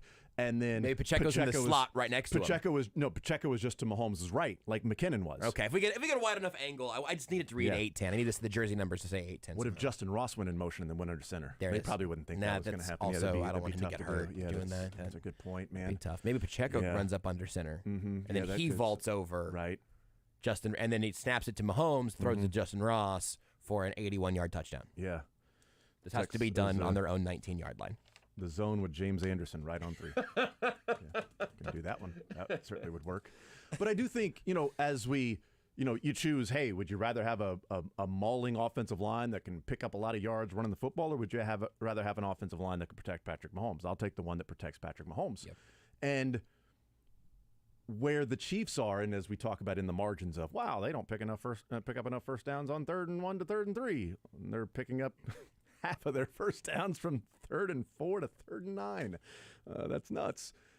And like we discussed sort of the smaller aspects of it, whereas we know what it's like when that is just simply inferior. It's subpar because the Super Bowl was a disaster. You saw what happened when even Patrick Mahomes was trying to be Superman and run for his life. It didn't happen. They didn't score a touchdown in that game. The Bengals over the years in their offensive line, it has cost them. The AFC Championship game, they had some injuries on their offensive line, and the Chiefs were able to dominate their O-line with their defensive line. That helped. The Chiefs don't have that issue with their offensive line. They're one of the best in the league. But there is a team out there, and as we sort of juxtapose the difference of like the Chiefs talking about Super Bowls and what we're talking about small little ancillary parts, that their entire season that is hyped up to be a Super Bowl run can all be brought down by an awful offensive line, and that's the Jets. You've got a quarterback that's going to turn 40 this year. You've got a left tackle that's about to turn 39, I think, 38, 39, Dwayne Brown. You've got another tackle in Mekhi Becton that's played like 7 games in the last 2 years because he can't stop getting injured. Dwayne Brown's about to turn 38. 38, so he's 37 and whatever. So he's about to turn 38. He had his worst season last year of his career.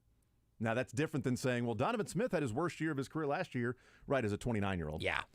Dwayne Brown has been awesome in his career. He's been pretty good, and he had a bad year last year, and he's about to turn 38. You've got Elijah Vera Tucker, who's pretty good on the interior. They don't even know who their center is yet. They haven't decided on who their starting center is. Is it not still Nick Mangold? No. Okay. It is not. And again, Mekhi Becton is working in at right tackle, and he's already on record saying, I don't want to play right tackle, and he blames playing right tackle as to why he got injured last year. That's the offensive line protecting Aaron Rodgers. So when we talk about, like, the Jets can do this, the Jets can do that, their entire season could be essentially the Bengals or the Chiefs against the Bucs, because that's what their starters look like. Yeah. Now what happens when a guy or two goes down? Because now you're getting into the depth, where the Bills have taken a different route. The Bills have gone more, we're going to get 8 or 9 guys that are all sort of offensive linemen. We're not going to have high-end offensive linemen. The Bills the last couple of years have gone more quantity over quality. And maybe that's somebody's going to get injured. We don't want there to be just this massive drop-off from this guy to the next. Everybody's sort of interchangeable. We know what we have that we can coach for. Whereas if we've got Trent Williams at left tackle and he goes down and now we got this scrub that's got to play out there, this sucks. That's one way of going about it. The Chiefs have gone a different route of paying for Joe Thuney. They went out and traded for Orlando Brown. They've now paid for Jawan Taylor. They drafted Creed Humphrey in the second round. They drafted Trey Smith. That's been awesome and certainly has worked out. They've gone a different route of that. They've also got a third rounder and a third rounder in backup tackles. Yep. And they paid Nick Allegretti a little bit of money. And they have a fifth rounder in a backup guard. So they've invested money, trades, draft picks in their offensive line. And relatively healthy over the last couple of years with that offensive line. That Wiley and Orlando Brown have pretty much been out there, just as those 3 guys in the interior have been out there. That's been awesome because they haven't had to worry about all of that depth, which not only got tested but fractured in the Super Bowl. When Eric Fisher went down, it was, as we've talked about, a bridge too far in the AFC Championship game against the Bills. That sucks. That's what happened. Who knows? Maybe they still lose the game if Eric Fisher is healthy. That was a damn fine Bucs team. But like the Jets have a really big issue to worry about. The Chiefs don't have that big issue that's like this is going to be the catastrophic death knell that is the hole in the ship that cannot be fixed. If the Chiefs have that, it's defensive line. Yep. It's waiting for Chris Jones. Right. They can overcome that because they've got Patrick Mahomes in the offense. Yep. The Jets' offense is part of the reason why they're being viewed as a Super Bowl contender. And if Aaron Rodgers, whose athleticism certainly has slipped, and he's been awesome in manipulating the pocket and moving around there, if he starts to lose confidence in the offensive line, if they're not protecting him the way that, he expects, and they have some injuries, the whole thing can start to derail. For the Chiefs, I think the ones, I don't know, it's the closest you can get on the offensive side of the ball, but it's probably more in that Bills formula that you were just alluding to with the Chiefs wide receivers in terms of, hey, there's a lot of unknowns there, and they've thrown a lot of numbers at it. There's not the one superstar, obviously, but they do still have Travis Kelce. So even that conversation is like, it's not, I was going to say it's a tiny bit disingenuous. That's not really fair because both in the short term and especially in the long term, the Chiefs need to get some long-term pass-catching answers, and you need to figure out who can take some of that weight off Travis Kelce's shoulders. Yeah. But it's pretty funny to say that the Chiefs' biggest weakness on offense is the fact that they only have 2 second-round wide receivers who are healthy and learning the offense. One, Justin Ross. One, veteran in MVS who's been doing this for a little while. Justin Watson. Richie James, obviously. I didn't mean to. I'm sorry. I'm sorry. I shouldn't have done that. And I think I skipped over someone actually like in Kadarius Toney, who's the TBD 3rd-round investment. Total hot air balloon. Former first rounder. Any could be anything. Could be anything. That's the last one. But that group is going to be good enough for Patrick Mahomes to run an offense with. I feel confident about that. If Toney, listen, knock on wood. There you go. If Kadarius Toney doesn't play a game with the Chiefs this year, if Justin Ross isn't quite ready for the NFL spotlight or the NFL grind of a day-to-day and all of that, like in terms of playing 17 games, if you take a relatively worst-case scenario for the Chiefs wide receivers, they still have Travis Kelce. They still have what I think is going to be a nice year for Noah Gray. Not that he's going to be Travis Kelce, but a step for him. And then some core guys you've seen this offense be functional with. Yeah. That's not going to derail the season. They're still going to win the AFC West. And we can say with confidence on August 17th that they're going to win the AFC West again, like it's not even a question. And then, again, defensive things, defensive line, all of that. It's good for us to talk about. It's interesting. But nobody on any national shows anywhere are saying, are the Chiefs about to see the bottom fall out? It's, can they run it back? In fact, Harry Douglas talked about the other day that they were discussing Chris Jones and what if Chris Jones isn't there, and he said the Chiefs to me are still the Super Bowl favorites even without Chris Jones. They can win the Super Bowl without Chris Jones. We may disagree here, but his point was, is number 15 playing? Yeah. And is the offense playing? Yeah, they can win the Super Bowl without Chris Jones because the offense can outscore teams if they have to. They've shown that they can do that before. It's certainly a better percentage chance of winning the Super Bowl, more likely to win the Super Bowl with Chris Jones out there. But Chris Jones does not then end the chance for the Chiefs to win the Super Bowl. It was essentially his point. Yeah. That if Chris Jones sits out the whole year, you don't write off the Chiefs. He would still pick him to win the Super Bowl. Where do you land on that? Because I certainly believe they could win a Super Bowl without Chris Jones. Like that's well within the realm of possibility. They have a better shot than 28 other teams probably, right? I mean, they have Patrick Mahomes. But I don't think I would have them be the favorites without Chris Jones. Not. I think that's where I would disagree with him. Yeah, I don't know. Eagles or Bengals. See, here's the funny thing. I almost said the Eagles also, but here's something, again, we don't talk about here that they're talking about in Philadelphia.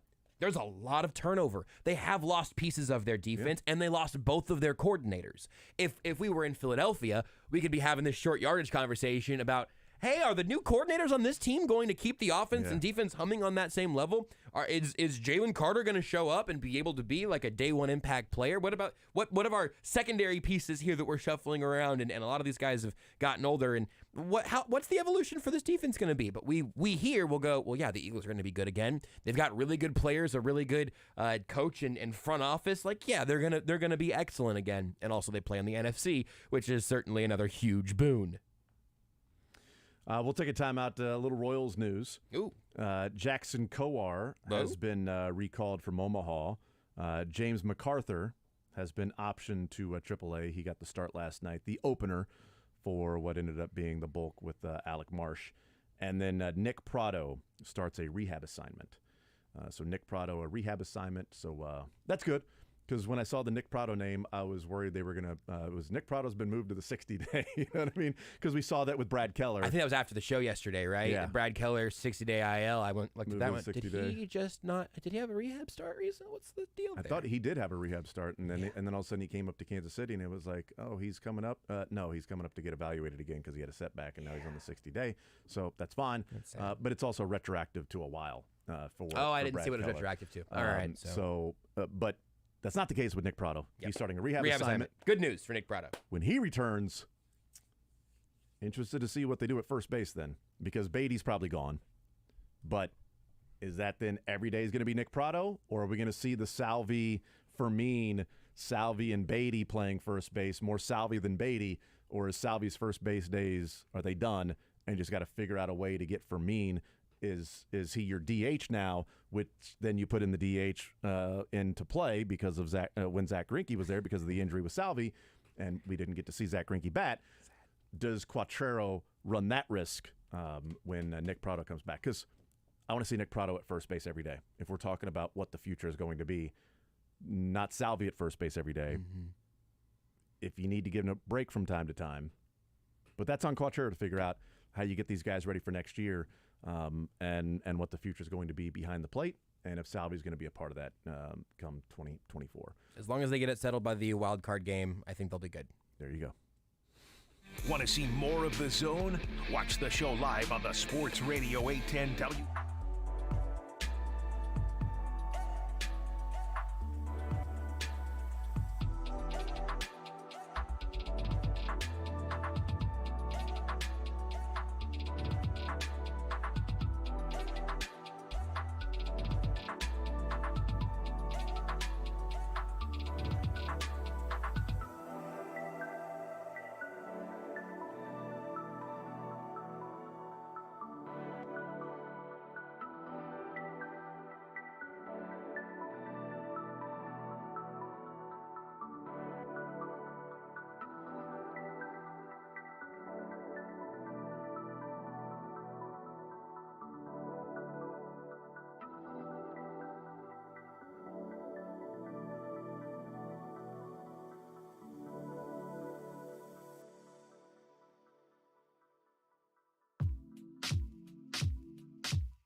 tweeting that is about his contract. Do you think you and I have thought more about Chris Jones' contract than Chris Jones has thought about his contract in the last couple months?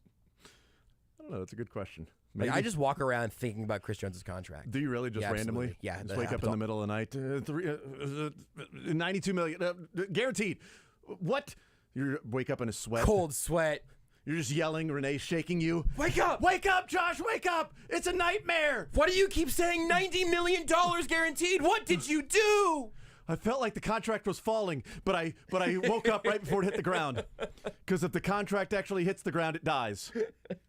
Is that true, by the way? If With that balloon game. If you hit the ground in your sleep when you fall, that you die? Oh, I don't know. Because nobody actually has ever hit the ground when they slip and fall. Oh, interesting. You've never hit the ground when you fall, right? Not in real life or in my dreams. That's right. Every time if I trip, I immediately drop into a push-up formation and I do 10 and then hop back up again. That's right. Drake, have you ever touched the ground when you fell? I don't think so. The worst is where you just dream that you're walking along and you just trip for a second and you wake up like Ah! Yeah. Yeah, because you can't hit the ground because then you would die. I get those really bad, even just like like right when you're about to fall asleep. You're like, all right, I am 98% of. I don't. Why do we do that? Last night I had a dream I was looking for a Walgreens in St. Louis and a meteor shower happened and started destroying buildings. It was a very, very strange dream. But when you fell, did you hit the ground? No, but the arch went. Yeah, the arch took one. I mean, it was a Really? very detailed dream. How did people know how to get west? I don't know. Wow, that's disappointing about that. That was last night, Drake. I don't know. Actually, it was either last night or the night before. Things are running together for me right now. Washington Post article here says, as you transition to sleep, the alpha rhythm starts to break down, becoming disorganized, and your brain waves generally start to slow. It's at this point you might twitch awake. Most people, an estimated 60 to 70% of them, have experienced hypnic jerks. Let's see if I can change my Twitter handle, at least my display name. I'm Hypnic definitely jerks. changing my band name.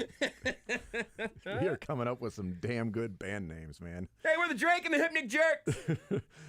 We'll be here all week. Thank you. We love you, Kansas City. We're the Hypnic Jerks. Shout out again to our opening band, Candy Cummings. How good was she? I got to look up now the falling in your sleep and not hitting the ground. I don't really have. I mean, I think everyone apparently like does have dreams, but I guess I don't remember mine very often. I feel like I only really remember my dreams in like maybe in the occasion where I wake up once and then fall back asleep again. That little sort of short window, you know. I don't on a weekend or something. I feel like I only ever remember my dreams if I am particularly rested. I feel like if I'm getting my like 5 or 6 hours, it's just I just unplug a power cord and then I plug it back in again when the alarm goes off. Do you think it'd be incredibly ironic if Breland Speaks actually hits the ground in his sleep?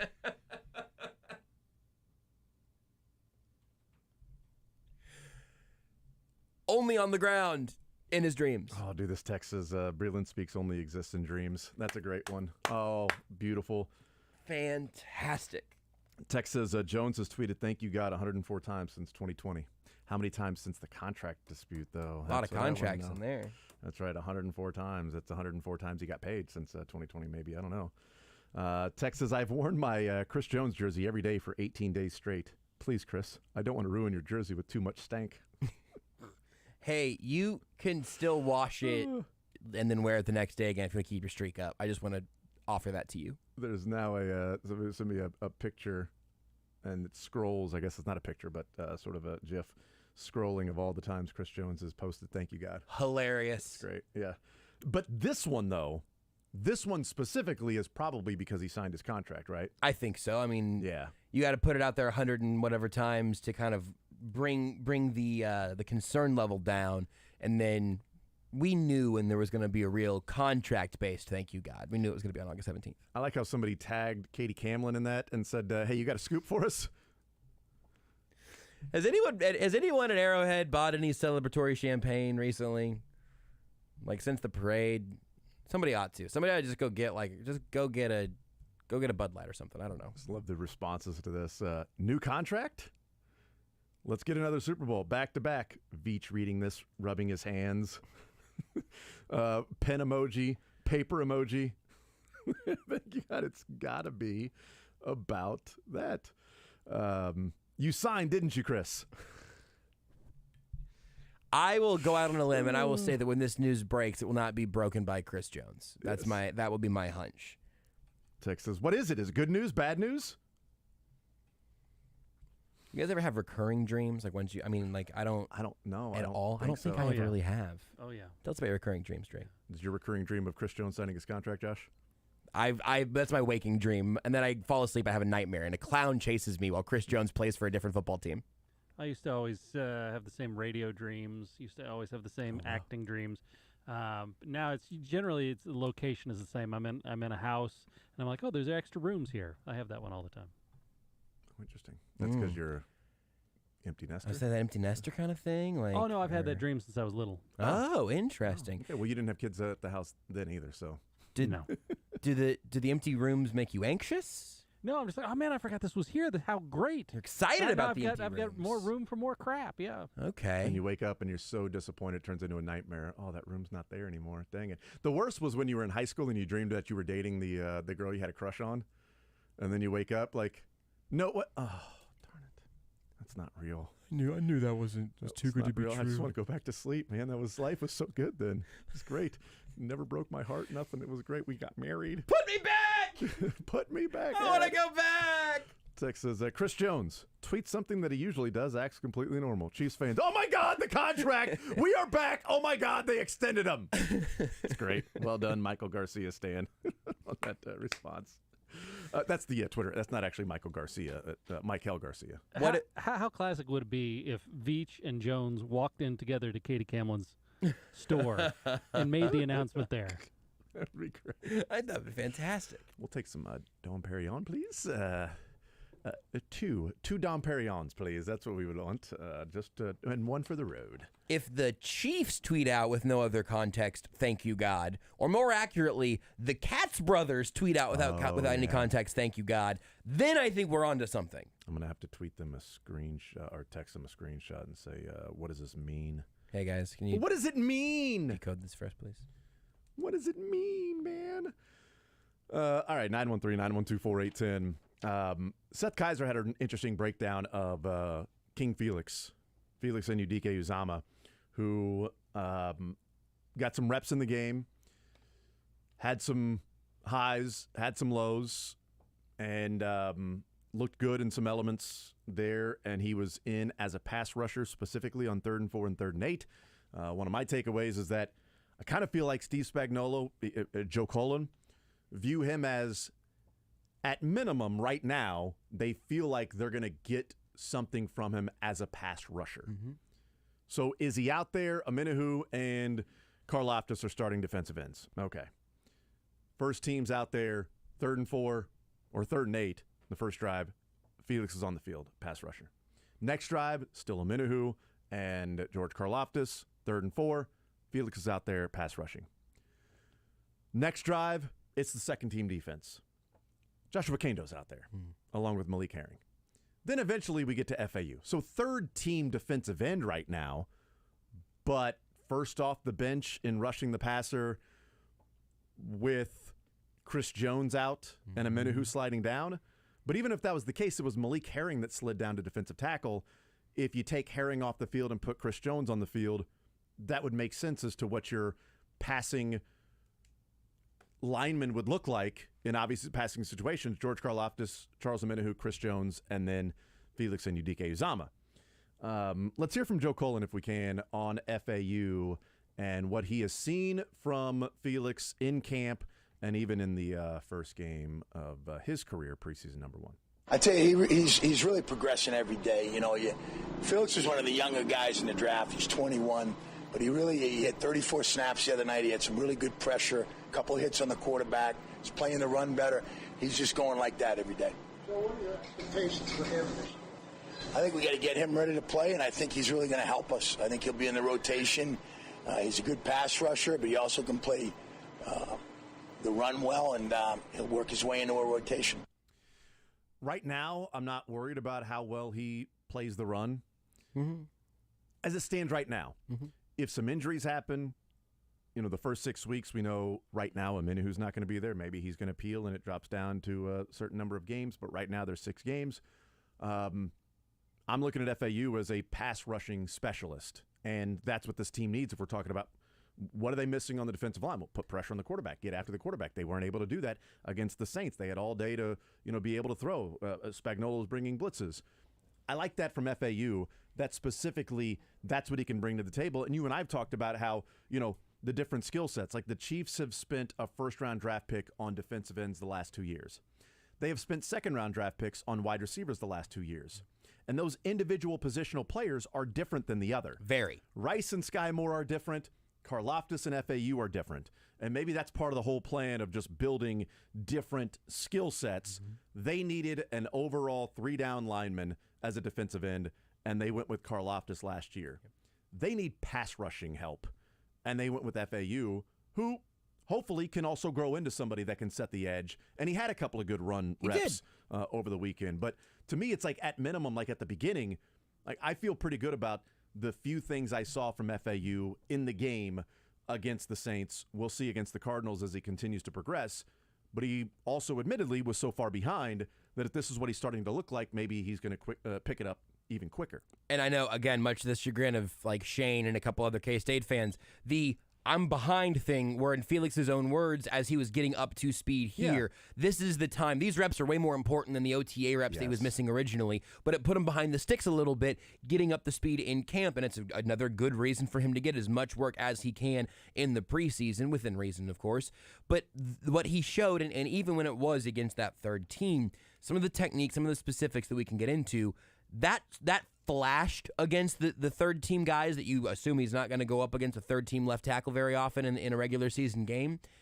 If you are a highly touted talent playing late in a preseason game, you should look like you don't belong there in a positive way, that you belong at a higher level, that your growth will continue. And I thought Felix did that in several different ways, in some ways that I expected and hoped to see, and in a couple that I went, hey, you know what? I wasn't sure we'd see that, and we've already seen it from Felix, which is very exciting. Did we see it last year from George Karlaftis? I mean, the preseason window? He was a guy that was high motor. That's right. Motor. The guy's got a high motor. And strong. Yeah. Bend isn't there. Yep. Athleticism, he's dropped some weight, so maybe he's going to look more like early Purdue George Karlaftis, and maybe not the third-year Karlaftis, who was a thicker guy and doing a lot of different things. But early on, man, he was rushing the passer. He was doing all these different things, but the motor just never stops.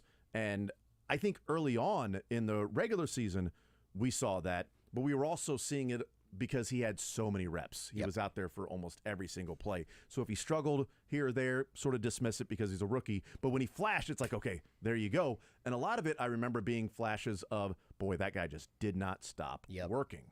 I went to go check our memory on that by finding Seth's preseason week 1 George Karlaftis film review from last year. Nice. And it is about, there was a little bit more wiggle than we had seen from Karlaftis before, but really it was strength and motor. And those are the two things that he was touted to be on his way into the NFL. He showed it immediately. He's never stopped showing that, which again, I really like the versatility of talent at the position groups, having it be a little bit mixed up there, because you're going to have a chance to hunt the matchups you want to find. If you're going up against a team that wants to run off the edge over and over and over again, and you can say, bleep you, we have George Karlaftis and Mike Dana, good luck, then that's a hell of a way to live your life. We can kick these guys in the interior if we need to, if we're going against a team that wants to throw the ball all day. Say, all right, now Mike Dana is our defensive tackle next to Chris Jones. We'll have George Karlaftis up top and Felix on the bottom, and one of these dudes is going to make your quarterback speed this whole process up if they don't bring him down entirely. Being able to do that, and that happens within games all the time too. You know, it's not a week-to-week thing all the time, but I'm really excited about all of that. And within some of those specifics for Felix, to see in week 1 of the preseason, coming off a hand injury and missing some time, being able to go through some of those reps, the handwork that we saw from Felix did not look like a rookie who has not figured out how to build a plan. Yeah. That's something else that we talk about pretty, at least I've started talking about more in recent years that I'd maybe never, I mean, I don't know, this might be like a Tamba Hali era kind of thing that became to make made a lot more sense to me then. The hand fighting and also pass rushing with a plan. Knowing that I'm doing this to set this up and this is the kill shot. And being able to see that, and it was kind of the concern for Karlaftis, was George Karlaftis' game just going to be, I will get my hands on the inside of your shoulder pads and I will march you back until I am done. And he's way more technically useful than that. That is a gross oversimplification. But that was kind of the fear out of college, right? It's like Furious George. Just Furious Hulk George, smash. brute force, Hulk smash. Absolutely, yes. We have a quarterback. We have a Karlaftis. Like that was a little bit of the stereotype. For Felix, it's all right. Is he going to be raw and just kind of bendy? There was technique that popped in these few reps against the Saints that we've been able to watch over and over and over again. That he looks like a real player right now, and that's really exciting. Yeah, and also something to keep in mind, as we talked about, Karlaftis really started coming into his own as a pass rusher late in the season. Yep. So the expectation there from FAU, even if he's getting opportunities early in the year to rush the passer, maybe some pressures are there. Hey, that's fine. Pressuring the quarterback, that helps. And maybe eventually those pressures turn into sacks. Consistency off the line, first step off the line, that was lacking in the game. His first ever time wearing a pro uniform in a preseason game, it was lacking where his get off on the snap. I think that will get better because that doesn't seem to be a negative for him in his career. We'll take a timeout. We'll come back. We'll continue rolling. Matt Lane will join us coming up at noon. KC Sports Network, kcsn.substack.com. He's from the KC Laboratory podcast as well. We continue with more Zone on this Thursday edition. It's Sports Radio 810 WHB. Take the show with you by listening live on 810WHB.com. In the 810...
We were talking about the O-line for the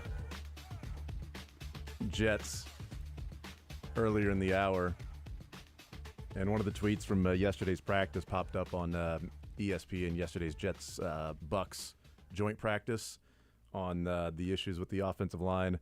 Said that the tweet was, out of 10 dropbacks so far for Aaron Rodgers, he has been sacked 6 times. Oh, no. Said maybe the Bucks just have an awesome front, which they typically do. Yeah. But said the only completions for Aaron Rodgers in this 11-on-11 have been short, quick passes. But 10 full dropbacks and play stopped 6 times for a sack. My goodness. So Aaron Rodgers needs to get immunized against defensive linemen. He just has such strong opinions about defense. Yeah. If he keeps getting hit, he's going to have to go on that darkness retreat. That's right. Over and over and over and over. Tua went on a darkness retreat last year. Aaron Rodgers needs to avoid that. Yeah, and I think that the Jets being a disaster might be kind of fun, but I don't want I it think to it would definitely be fun. I think it would be fun, but I don't want it I don't want it to look like elder abuse. Like, I don't want Aaron Rodgers to just get beat up 17 times. Is he going to show up in a walker? That's what I'm afraid. I don't know. I'm afraid that if he looked, do you remember cut open tennis balls on the front there? Remember when Brett Favre was still cool and not the worst person you knew? Like, whenever his hand was Allegedly. the color of his... Allegedly. This part I have evidence for. Remember when his hand was the same color as his helmet when he played for the Vikings? Yeah. That whole sequence and everything around it just eventually turned sad. It was breaking sad is what it was. That broke sad for me. And I don't want to remember Aaron Rodgers as just the dude whose, helmet's falling off his head with his chin strap over his nose, but now it's a Jets helmet. Staring into the abyss. What's an acceptable number of times to want to see him get beat up? You said 17 you don't want to see. I don't want to... 12? If the entire course of the Jets season can be boiled down to Aaron Rodgers is just getting teed off on every week, that crosses the line for me of what I'm rooting for. I think if they're just sort of a disaster... And Aaron Rodgers, if he's the most sacked quarterback in football, I think there's still room for that. Yeah. Just not by 50, Just don't be on that David Carr sort of track. So I've made the comparison a little bit to the AFC East this year, feeling like the AFC West last year. Mm-hmm. That it was, Oh, that's it. I don't want him to be Russell Wilson. That's what I was going to. The Jets feel like they went out and did all of this the way that the Broncos felt last year. The Miami Dolphins are like, hey, they're going to be good again. They're going to be good again, sort of like the Chargers. Yeah. The Patriots have the Belichick way with McDaniels and obviously with the Raiders. How the mighty have fallen. The Bills and the Chiefs were just simply the best teams in the division and sort of got overlooked because everybody was talking about the other ones. If this offense can't get things rolling because the offensive line isn't any good, or it turns out to be sort of subpar and maybe even teetering on disaster, boy, that would be rough for Nathaniel Hackett. That was what I was going to say. And then the Jets. I hope that's not the case because he seems like a really good dude.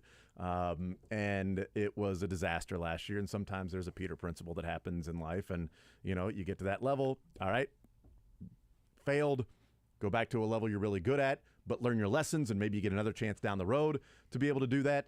But yeah, Denver was an absolute disaster. And Russell Wilson was a disaster. But I think when we look at what Russell Wilson had done from the 40-whatever touchdown season he had 3 years ago, and then the 25-touchdown season 2 years ago, and then the 15 last year, some of it could have been the Broncos and offensive line issues, by the way, last year. But it could also be Russell Wilson just simply regressing. I do think on the plus side, Aaron Rodgers' house probably only has one bathroom. Oh yeah. So I think week 1, week 2, he should be able to put that whole bit to bed. That would be the hope, is that he would eventually be able to pass that. But maybe yeah. I don't know. Maybe this is just coming from a place of me. I loved watching Aaron Rodgers, and he was the guy who as a teen, I was watching Packers football on Sunday night pretty frequently, and going, man, you know how cool. But the Chiefs are never gonna have a quarterback as cool as Aaron Rodgers. They're never gonna have a guy that just leaves the pocket and just throws the ball just off his butt for 60 yards downfield for a bomb. This is, man, what a way to live your life. And now the Chiefs have that. Obviously, that's cooler. But I don't know. I'm not an enormous Aaron Rodgers stan at this point. But watching old quarterbacks who I largely have good memories of get knocked around in kind of a sad way, that I don't know, that doesn't excite me. That doesn't feel like a very good football watching experience. It was hilarious when it was happening to the Broncos because it was happening to the Broncos. That's right. I don't really fear the Jets from the Chiefs' perspective. I mean, if he's great, then maybe the AFC Championship game will be the State Farm Bowl, and we'll finally, see maybe all this will come crashing down. I don't think I enjoyed the final beats of Brady retiring for real. That was all kind of weird, but he was Tom Brady and it caused a lot of pain. So I was still, praying for his downfall a little bit. I think it's a little different. I don't know, man. Aaron Rodgers has just been like not affecting my happiness for most of the last decade in football, and I would like to see him look like kind of fun again. I feel like your upbringing was a little bit like McCole Hardman, because you're talking about so many ways, I'm sure, watching Aaron Rodgers and things like that. Yeah. And then we see on Hard Knocks in episode number 1, then McCole Hardman goes up to Aaron Rodgers and is like, man, dude, I can't believe I get to play with you. I mean, I watched you growing up, and I just can't believe that I get to tell my kids about the fact that I got to play with Aaron Rodgers. I'm like, you also get to play with... But they were the same age, though, more or less. The one guy that is... You can tell your kids about playing with... I bet he By will. the way, when your kid is old enough to recollect what's going on, he ain't going to care about Aaron Rodgers because he ain't going to be around. That's a great Mahomes point. is going to be the guy that's like, Daddy, you played with Patrick Mahomes? Yeah, but I also played with Aaron Rodgers. Cool. Did you also play with Fran Tarkenton? You played with Patrick Mahomes, man. It's like, Daddy, you played with Tom Brady? Yeah, but I also played with Troy Aikman. Well, but that's an older guy. But like, I grew up watching Tom Brady. In that case, of course. I mean, It was just odd that McCole was just so in awe of like, this is crazy, just surreal that I get to play with you, and I get to tell my kids about the fact that I got to play with Aaron Rodgers. And then in the film room, on defensive film room, Aaron Rodgers makes a crazy throw across his body, and they're like, one man on earth can make that throw, and that's our quarterback. I'm like, you ain't got Mahomes? Coming to Azura Amphitheater August 26th. 2 headliners, 1 night. Turnpike Troubadours.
The Zone is brought to you by Guaranteed Foods, official sponsor of Family Mealtime. Enjoy healthier food, more free time, free delivery, and better value. Go to GuaranteedFoods.com.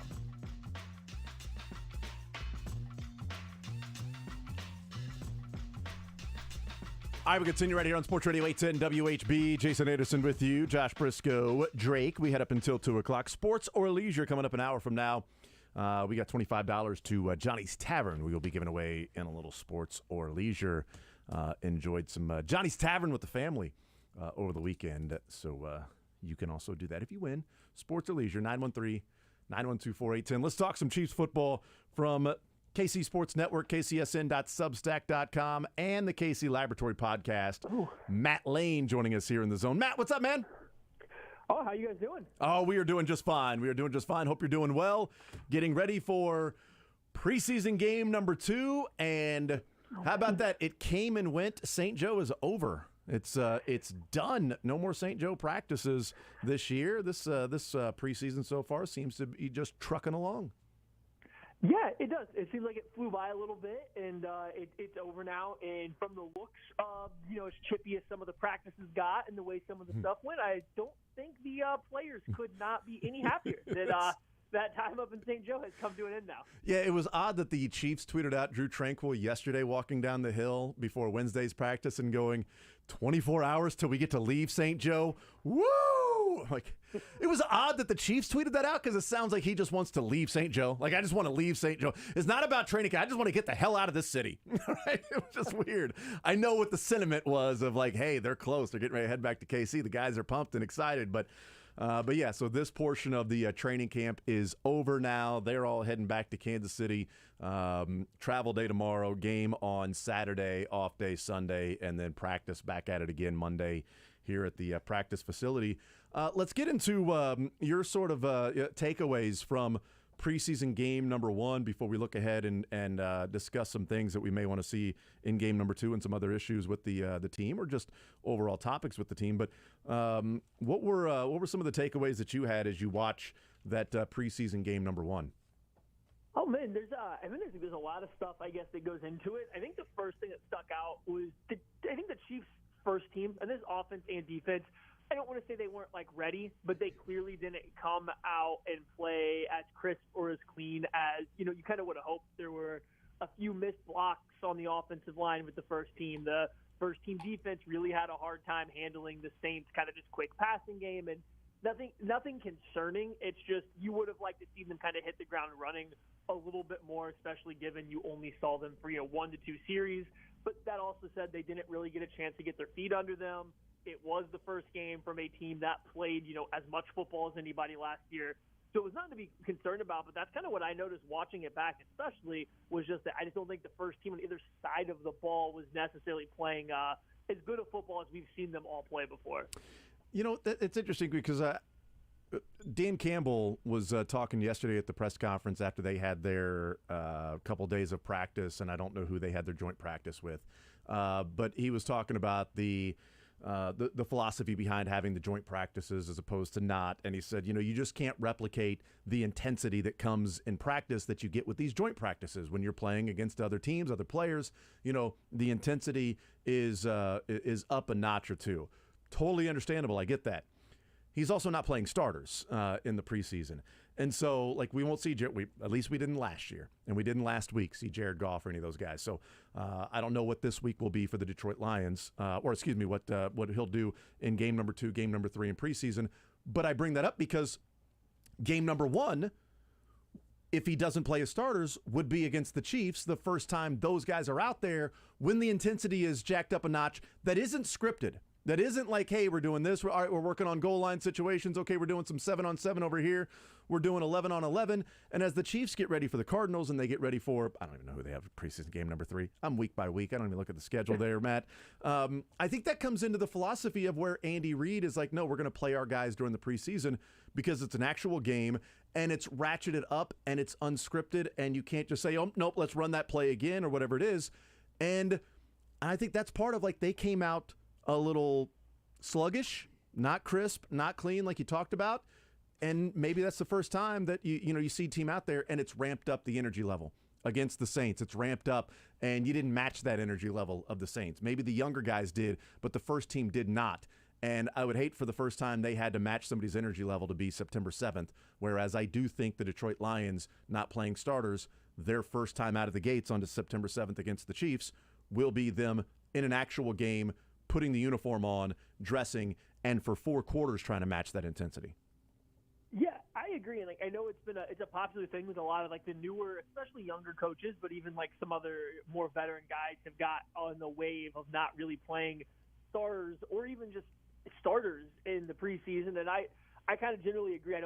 I'm not a fan of that. I think that you are just allowing your team to maybe hit the ground, with being a little out of sync or not ready to handle the adrenaline dump that comes with that very first game of walking out there and actually playing. So I do like the Chiefs go through the preseason games, and we already saw it. And maybe it only would last that one series, right, or 1 to 2 series for in the regular season. But when real games start, falling behind a team, 14-0 or 17-0 or anything like that, that's not great once you start the regular season. The NFL, it's a limited number of games. Everyone's kind of chasing after that top seed just to have a lackadaisical, first quarter of the first regular season game that potentially cost you does not seem like a risk I'd be willing to take if I were a head coach. So I like the way the Chiefs do it.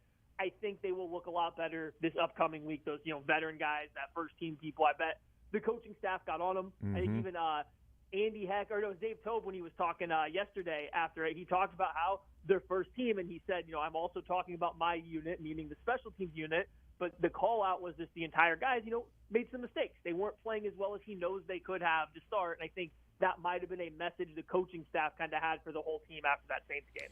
Limiting risk is part of training camp. It's part of the preseason, and hoping that you can get through without injuries. And look, it is a violent sport. It's not an if, but when you get injured in your career throughout the season. It's why they say, in week 10, 11, nobody's healthy, which is true. Everybody's got something they're dealing with. They're not showing up to camp for the first time when they feel fresh, and they're in the best shape of their life every single year. That's not happening later on in the season. And it's teams don't want to play their starters in the preseason. I'm guessing the reasoning is, well, you don't want guys to get injured. You don't want to take that risk. But that's assuming that you can't get injured, 1, in practice, 2, when you have the joint practices. Treylon Burks, sprained his LCL yesterday in a joint practice. Not in a game, but in a joint practice. And that's where it's I'm way more on board with the Andy Reid philosophy of you play your guys in the preseason, get them ready for the regular season. They don't have to play the whole game. I don't need Patrick Mahomes out there all game. A drive, 2 drives. He played 3 drives last year. And if he plays 2 drives in week number 2 and he had 1 last week and that's it, great. I'll see you against the Detroit Lions on September 7th. But a number of other guys need to get out there and get their reps in. And it's what, Andy Reid was asked about that today, Matt. And, the answer being, it's you got to try to balance that. Guys have to have their reps. Injury, it's a part of the game. But we got to get ready to play on September 7th against the Lions. Right. And that's ultimately the end goal, is getting everybody on the same page and ready to play for week 1. I agree with the way I think Andy Reid kind of goes about it, getting the starters some time to play with each other in these games.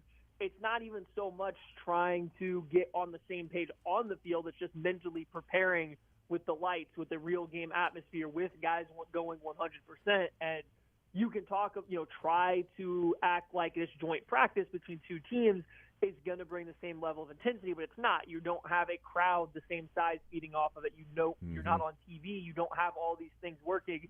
And I think that's the key, is the emotions that players are going through throughout the whole thing, dealing with different stuff. So I like the way the Chiefs do it. I think that prepares them the best once the season kind of starts. And like we said, I think they had a little bit of, I don't want to say jitters, because it definitely wasn't being nervous. I just don't think they were quite as clean as they will become this next week, or especially come week 1 against the Detroit Lions.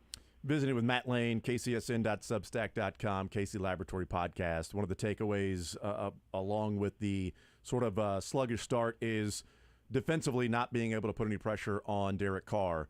How much of a concern is that for you? Is it just preseason game number 1, or is it something that certainly without Chris Jones we have to keep an eye on, because they also won't have Charles Omenihu the first 6 weeks or so? What did you see in that first game, in the inability to put, really any pressure on Derek Carr? So the pressure wasn't great, but I don't think it was the big issue that the Chiefs defense faced. I think that the coverage just simply wasn't very good because a lot of the Saints passes were coming out on a very quick passing game. A Derek Carr special, he's hitting the back of a 3 to 5 step drop, and the ball's coming out really fast. Very few pass rushers, and even those guys that are able to do it, don't do it consistently, affect those kind of plays very much, right? So adding a Chris Jones to it would have helped the pass rush. I just don't know if in that 1-2 series that we saw it would have made a huge difference because the ball was coming out way too fast. I do think it's not concerning, but something to keep an eye on that outside of Charles Omenihu, I don't really think that first team defensive line unit was winning very many one-on-one opportunities. And it's not like Omenihu was dominant or great, but he got a couple rushes where he flashed, what you got excited for about him. But besides that, Derek Nottie, George Karlaftis, Daniel Wise, they were pretty much held in check. And again, quick passing game, so not concerned about the lack of pressure. Just I do wonder without Omenihu, and while you're still kind of waiting for Jones to get back and acclimate up to game speed, where does that one-on-one pass rushing ability really come from for this team? What do you think the role will be, and maybe what role would you like to see with Felix on this team? I think you have to start him out as just a third down, kind of third down rusher when it gets to third and long. I think his speed rush was very evident. Like he very clearly has a type of speed to run around the arc that nobody else besides maybe fellow rookie B.J. Thompson has on the Chiefs roster. Right? He can get up the arc. He gets off the line of scrimmage really well. His snap anticipation to me looked a little inconsistent. There were some times where he was late getting off the ball as he was probably trying to process everything.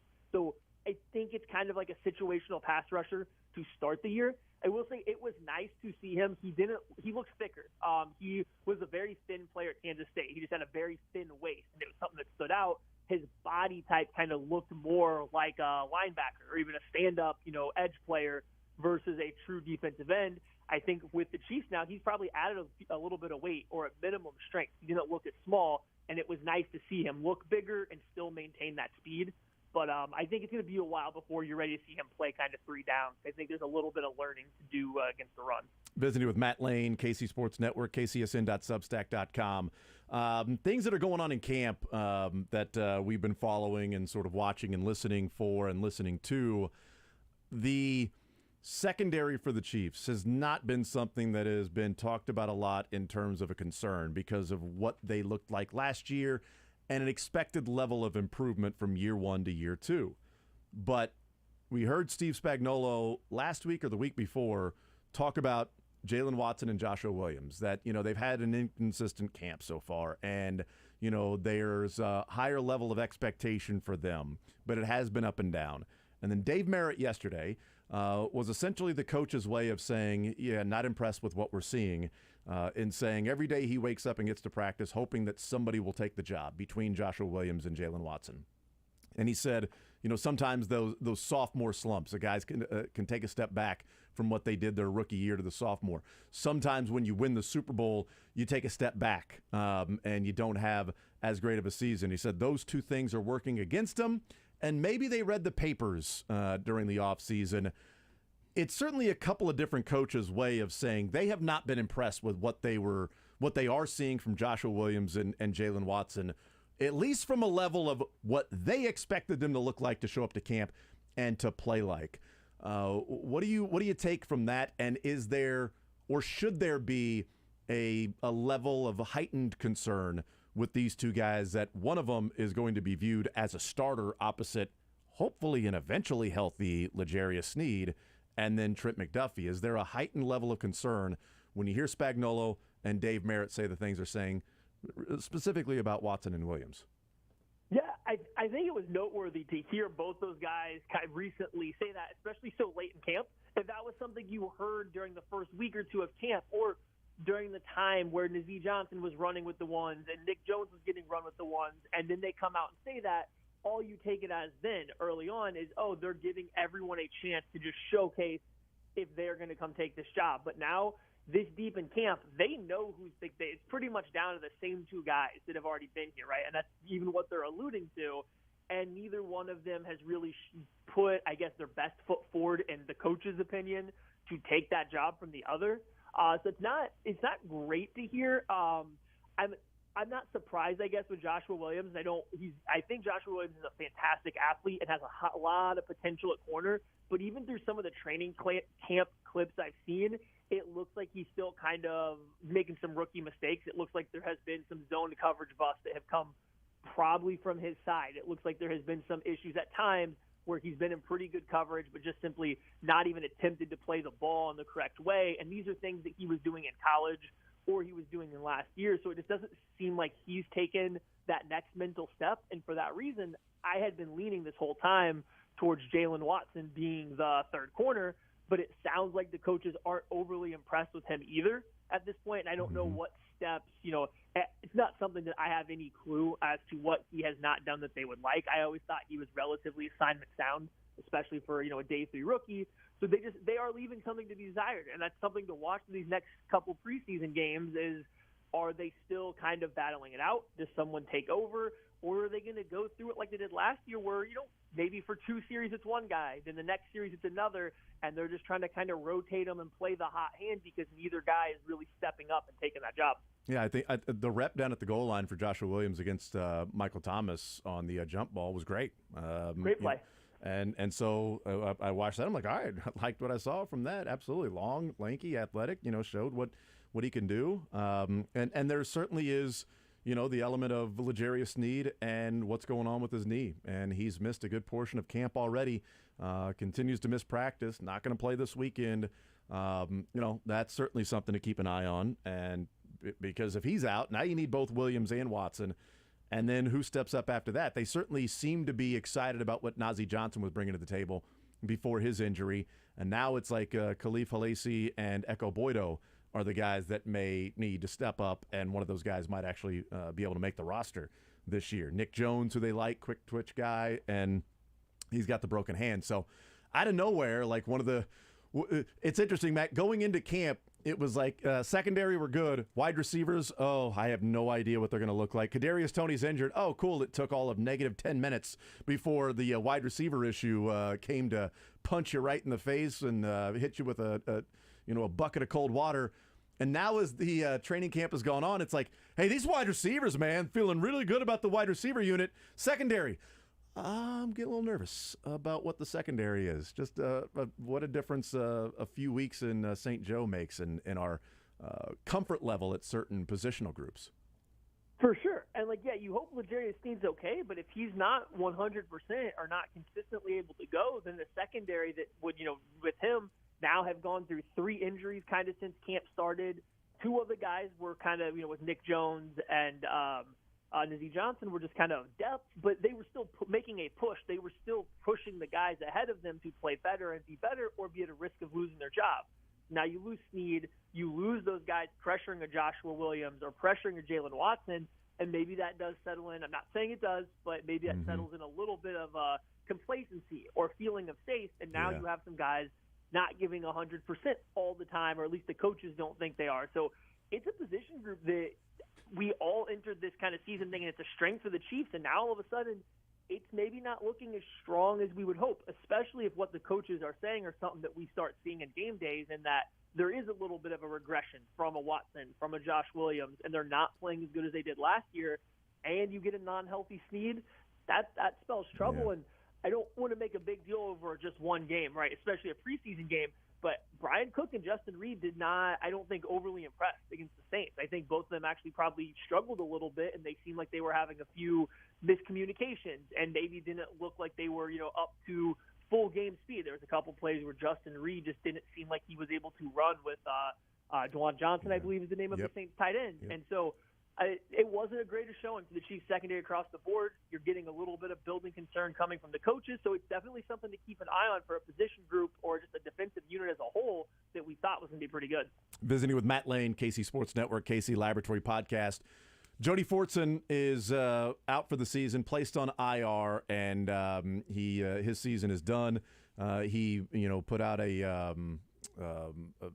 social media post about thanking the fans and everything, and he'll be back and all of that stuff. And we all certainly like Jody Fortson. My question to you is, do they keep, or maybe what you would like to see, do they keep 3 tight ends now, or 4 was the number that they wanted, and whoever the 4 are going to be 4 guys on the roster that without a fullback, that's what they want to do and use that 4th tight end for something like that? Or was the 4 tight ends because Jody Fortson was one of them? This is, the biggest roster question I guess we're looking at for the Chiefs, because if Jody Fortson was healthy, I felt very confident they were keeping 4. But without him, it's exactly what you said. And without a fullback, I find it hard to believe that Andy Reid is going to go into game weeks with only 3 tight ends / fullbacks, because that means one injury completely takes him out of like an entire package, an entire section of his play call sheet. And I don't see a guy like Andy Reid, who likes to have a lot of control, who likes to have everything planned out, being okay with just one injury, even if it's a minor injury for that only lasts that game, being okay with losing that ability to go 13 personnel, or to put 2 tight ends and a fullback on the field at the same time. So I have a hard time believing that he's going to go without 4 tight ends, but with the way the current practice squad works, I suppose they can call up, a practice squad tight end if they keep a couple on there 3 times each. That can start buying you time until the rest of the roster maybe shakes out a certain way. So I do think they will have 4 that are active, that are ready for each game day. It's just a matter of, will it be on the 53 or will it be a practice squad kind of call up, as long as they can keep finagling that system. Visiting with Matt Lane. The quarterback sneak was a conversation that came out after that game with, or tight end sneak, whatever you want to call it. Blake Bell getting stuffed on the 4th and 1. What do you make of what we saw on that, and any issues moving forward that, Sam McDowell had pointed out? I thought it was a great observation that Blake Bell had been 4 for 4 in the regular season. He's 4 for 4 doing that. Noah Gray's 1 for 1. So when they have the tight end, they're 5 for 5. They're 0 for 1 in preseason this year in doing that. But what's your takeaway or reaction and just opinion on running that particular sneak, getting it or not, but the tight end being part of it, the Chiefs trying to trick a team instead of maybe just lining up and saying we're just going to out-physical you. That entire sort of philosophy that the Chiefs have taken with those very short yardage situations in QB, tight end, whatever sneaks. So I don't mind the tight end QB sneak at all. Like you said, they had success with it. I don't mind it. I guess I would rather them, if a team seems to be keen on it, if they are aligned relatively well, which the Saints were not, but if they're aligned well and you're going into that motion sneak, just get out of the motion sneak and just put the tight end back there. Like, why not just split Mahomes out so he's still on the field? A cornerback's still going to go with him, right? You're still getting the same numbers, but then you can set Blake Bell up. He can have his feet set. He can be in position to drive out of the stance. You can have a running back there that is in position to go give him the extra little nudge. Like, why not just set Blake Bell or Noah Gray up and do a traditional sneak with a tight end who is used to, who is capable of taking that under center snap? I think that would be a lot better than trying to motion into it and get it done quickly while kind of having Mahomes not even occupy a player as the quarterback in the backfield. That said, the Chiefs' offensive line was just bad on that play. Creed Humphrey got blown up. Trey Smith couldn't maintain his block with the way that Creed Humphrey got blown up. Nobody got low enough to dig the defenders out of the trench, so they all kind of lost the leverage battle, which I believe what Andy Heck said when he was asked about it. Mm-hmm. So I think that was a far bigger issue than the play call. No qualms with the tight end sneak. It's just I don't think it always has to be that quick QB sneak to a tight end coming through in motion. Let him get set and let 250-pound Blake Bell just try to drive his legs from a good position. Well, that was one of the points that I made. I'm glad you brought that up. It is, they tried to do the surprise him, catch him off guard, right? Mahomes does the whole looking over to the side and sort of waving his arm as Blake Bell's going in motion. Nobody on the Saints was tricked. Nobody on the Saints was confused, especially with Colin Saunders there. He sees Blake Bell go in motion and he says something and does like an arm gesture, and they get ready to go. And one of the things that I think would be interesting to play off that is if they go in motion like that, they essentially, the second Blake Bell gets under center, they go. And I think the defense understands that because they're trying to trick him. So if we get under center and hold it, well, then now they're going to know that he went under center. So they know that once he gets under center, they're going. If one time he got under center and just like a hard hut, I think that's an easy 5 yards because teams are going to be ready to spring off the football because they know that once he gets under there, they go. Or, like you said, just line up and, therefore, whatever count, sound you're going off, a head movement by the center that you're going off of to fire out of there, where the Eagles just simply line up. You know what they're doing, but you don't know when they're going to start that. You don't know when their first motion to fire out is going to be, where when you're trying to surprise a team like the Chiefs have done, you're doing it on the first second that Blake Bell gets under center. And I think it allows the defense to sort of time that up to where those two sides are coming off the ball at the same time. And the offensive line, like you talked about, I had tweeted out that, I've never seen Jason Kelce at the end of a quarterback sneak standing straight up and on his feet. And that's what happened with Creed Humphrey. He was stood up. He's on his feet. Jason Kelce's a torpedo that immediately dives forward. Yeah, and especially moving backwards, right? Like Creed Humphrey was being pushed backwards on that play, and now it's easy to see. Blake Bell could have easily just kind of slid off to the left side and kind of followed Tooney because there was absolutely nobody there. Mm-hmm.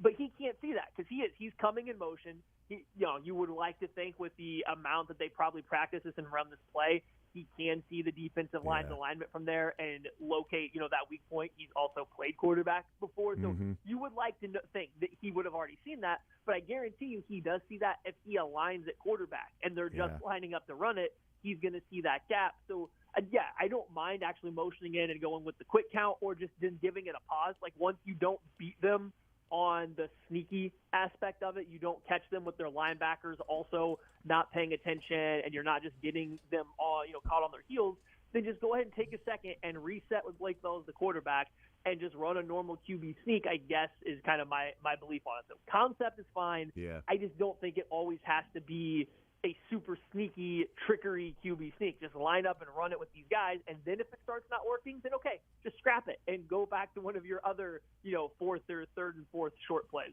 Matt Lane, KC Sports Network, KCSN.substack.com, the KC Laboratory Podcast. Great stuff there. Matt, as always, really appreciate the time. Enjoy game preseason number 2, and we will catch up soon. Appreciate it, man. Oh, sounds good. Thank you guys for having me on, and let's go Chiefs this weekend. Absolutely. There's Matt Lane. There's about 4 other things that I was going to ask him about, and I felt like the conversation was like 10 minutes, and I looked up, and I'm like, oh. So I just can't keep talking or whatever. Like I have 3 other things. Like legit, like that felt like it was only 10 minutes. I looked up, I'm like, oh my God, it's 12:30 already. I was having so much fun. Just talking some Chiefs with him, getting into the different things there, but yeah. Oh, here comes Drake. Call him back, Drake. Let's take this break. Call him back. Tell Matt we need 10 more minutes. Hater of fun, Drake. That's He wouldn't sit through a break for you? I don't know. I don't probably would. He probably would. You could have bullied him into it. Yeah, The best thing to do is ask live on air. Be like, hey, Matt, can you stick around? Could you hold out through a break real quick? Actually, no. I'm in the waiting room to go to the doctor's appointment. Give us 15 minutes longer than usual. So I can't that makes sense. I kept hearing Matthew Lane. Is there a Matt Lane in here? That's why also he would answer a question and then but he powered through. He plays hurt. That's right. Okay. Let's take a break. Okay. We'll come back. We'll talk some more. You can ask me whatever. You didn't get to ask Matt, and I'll do an impression of Matt. I'm very strong. I work out a lot. I'm very handsome. I'm Matt Lane. You're in the zone with Jason Anderson on Sports Radio 810 WHB. Look, you don't have to be Matt Lane to enjoy Guaranteed Foods. Maybe you do. Maybe you are. I'm not sure. If you're somebody named Matt Lane, then I would say go check out Guaranteed Foods. If you're somebody named literally anything else, I would say go check out Guaranteed Foods. And if you're like our family, you're busy, kids have the activities at night, you want to be able to give the kids and the family a healthy, nutritious meal that, doesn't take an hour to prepare. That was a big thing for us because, it was taking so much time. And Guaranteed Foods solves that problem for us. It can solve that problem for you. Or if you're, just a couple or by yourself, Guaranteed Foods can make your life easier and healthier. They helped us create an entire menu with a 180-day supply of food. So many different types of food and options, over 600 restaurant-quality gourmet products, including 100% all-natural meats, fruits, vegetables, and it gives us that convenience of preparing the food, the time saved, the time we get back as a family, all that with the top-notch customer service that sets Guaranteed Foods apart. Our budget is better. We're saving money on our grocery and food bill. We didn't think that would be the case, but it is, because we're not going out to restaurants anymore. We're not going to fast food restaurants. We're not spending all that money. We're eating healthier. It's more convenient, and it's cheaper. Just a few reasons why Guaranteed Foods can make an impact in your life. Give Guaranteed Foods a call, 913-888-5000 or GuaranteedFoods.com. See the difference they can make in your life for your family. That's Guaranteed Foods, 913-888-5000 or GuaranteedFoods.com. Guaranteed Foods, the official sponsor of Family Mealtime since 1958. The choice of a lawyer is an important decision and should not be based solely upon advertisements. Compensated dramatization. What if your car wreck case was settled for $25,000 and you later found out it may have been worth millions of dollars? Insurance companies try to trick you into taking...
We got some sports or leisure coming up at 1 o'clock.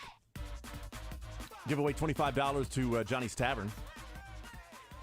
If you win, we don't just give it away. I mean, you got to actually win to be able. And you only have to win a sports or a leisure question? No, actually, it's called sports or leisure, but you do have to get both of them right. Oh, okay. So it's kind of sports and leisure. Sports and or leisure. Do they get to choose where they start? No.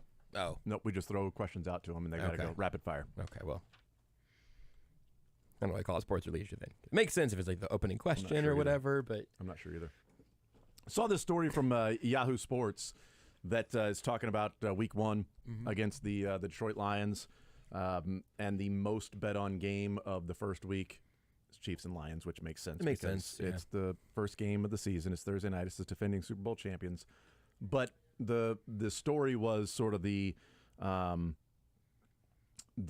odd parallel of the most bets is on the Chiefs. The most amount of bets on the Chiefs, the most money is coming in on the Lions. For the whole week? For that particular game. Oh, just for that. Okay, so that game and the week. Okay, and so you're getting the most individual bets are coming in on the Chiefs. Wow. The most money is coming in on the Lions. Interesting. So you're heavy hitters. Yeah, and the point was that, you got a lot of people that are playing, $5, $10 here or there. Chiefs are Super Bowl champions. Lions didn't make the playoffs last year. There's some people that think they can be good, but maybe not a belief there. Get a little rooting interest. Maybe you think the line's going to go up over 7, sort of that demarcation. Yeah. So I got the Chiefs less than 7 points. Okay, I'll go ahead and play some money there. Whereas the bigger money's coming in on the Lions plus the 6.5, that they think it's going to be a closer game. They like the Lions this year. And I think you also start to sort of play the numbers out because, the Chiefs just have not been able to cover the spread over the last few years. But is the exception to that not week one? That's the thing. That was the thing. So here's my story. Here's my little story. Definitely for covered you. the spread last year in week one against the Cardinals. Last year was the first NFL season, just earlier in September, right? September 1st. Sports betting legalized in the great state of Kansas. We get our bonuses and our download bonuses and all of that. I'm staring at my DraftKings app right now. I'm not gonna say I don't have every single thing on record, but I didn't care much for the Cardinals last year. I thought the Chiefs would be pretty good again, and week one performances are a thing that the Chiefs have historically been very, very good at. True. So then by the time week 2 came around, I bought my Steam Deck. Now, what happened between those two activities, it's very hard to say, but I crushed week 1 of the NFL season, largely because it was like, all right, we're swinging big with a lot of those bonus bets and stuff. We're swinging big on Chiefs-Cardinals week 1. I don't know if it being the Lions instead of the Cardinals should cause me to hesitate at all, because I like the Lions in general, but I think the Chiefs are a touchdown better. I kind of like 6.5. I think I would take the Chiefs to cover that. Andy Reid gets an offseason to prep. You're a standalone game, primetime Thursday night. The Lions have more new parts than the Chiefs do, I think. I mean, it might be close now if you think about the offensive line and stuff, but I don't know. I don't like finding myself on the opposite end of the heavy hitters, the big bettors and the sharps and all, but I think the Chiefs winning that game by a touchdown feels like a relative. If they won that game with a last-second field goal, I'd be shocked. Yeah, but they've played a lot of close games. It's just simply what they have done.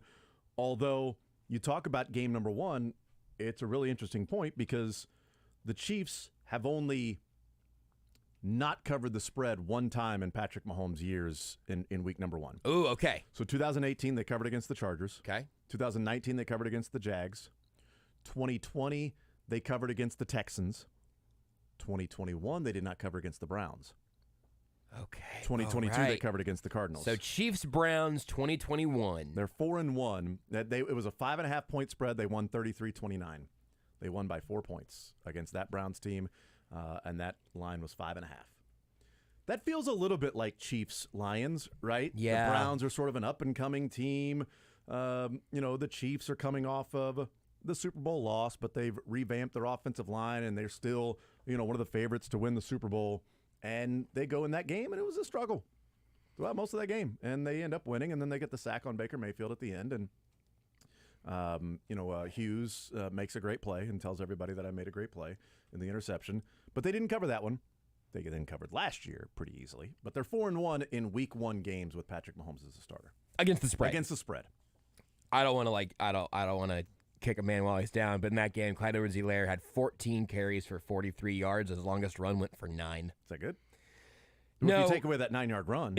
Seriously, then where are we at? Well, actually, if you take away the other 13, he averaged 9 yards per carry. And that is wonderful. Meanwhile, Tyreek Hill, do you remember what his stat line was there? Well, I just feel like you're focusing on the negative when it comes to Clyde Edwards-Helaire. You're not focusing on the rush for 9 yards. 9 yards per carry is great. Tyreek's line. I wouldn't have gotten this. You don't have to nail it, but it was a big day for Tyreek Hill. Was it? Yeah. Against the Browns? I'm going to say 8 for 140 and 2. 11. Oh, okay. For 197 nice. And 1. Oh, 75-yard reception. I'm guessing that was a touchdown. How about find the end zone from time to time? Yeah. There, Tyreek. Hey, Tyreek, you got almost 200 yards of total coverage. The 75-yarder, wasn't that the one where Mahomes went right and then launched it, and then Tyreek came back to the ball? It was one-on-one against the defender. He came back to the ball and then caught it and then ran away from the guy because it was just him and somebody else down there. It was the play that Tyreek Hill's host says, well, you don't want to just be like, have to run around and try to go and find the football somewhere. You want somebody to throw it right to you. Yeah, because, insinuating that Patrick Mahomes just sort of threw it up in the air, hoping that Tyreek Hill would just find it somewhere. This is the great lesson for why not to go too hard on a Week 1 matchup, because with 10 minutes left in the game, a little more than 10 minutes left in the game, the Browns were up by 9. I know, that's what I say. It was a struggle in that game. That game is, man, this is a weird one. It was like that one play 75-yard drive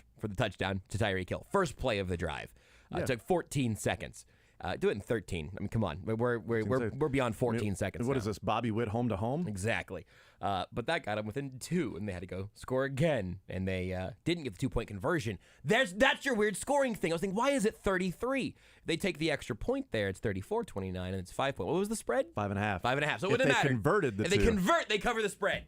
But they didn't, and they didn't. And they did the right thing by going for 2 there. It was a 4-point game. It doesn't matter. But they didn't, and they didn't. So there you go. That's the difference, though, ultimately. I mean, that was 7 minutes left. There's a lot of football after that. So it's interesting looking at the just Week 1, because looking at the overall season, like last year, the Chiefs covered the spread 6 times in the regular season out of 17. That's wild. They went 2-1 in the playoffs. So they ended up 8-11-1 against the spread last year to the Chiefs, winning the Super Bowl. That is unbelievable. In 2021, they were 8-9 in the regular season covering the spread. They were 2-1 in the playoffs.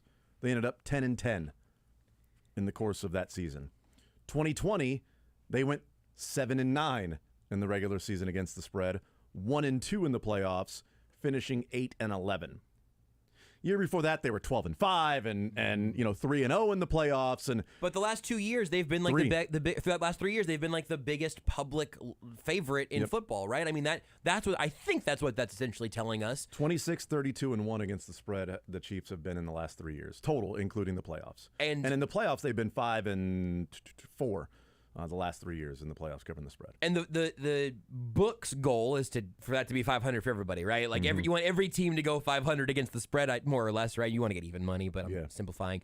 But that's kind of interesting. And I think the takeaway there for me would be that the books actually probably have the Chiefs pretty well figured out.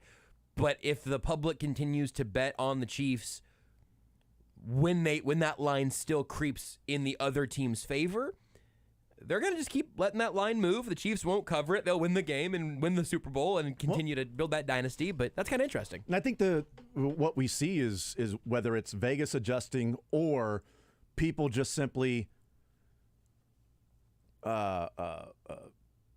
betting the Chiefs, just simply reactionary, just betting the Chiefs. It's just the Chiefs are there. The Chiefs are going to win. They're going to cover. They're going to win. They're going to cover. Boom! I'll just put money on the Chiefs because the first 2 years with Patrick Mahomes, 2018, 2019, regular season and postseason, they were a combined 22, 12, and 3 against the spread.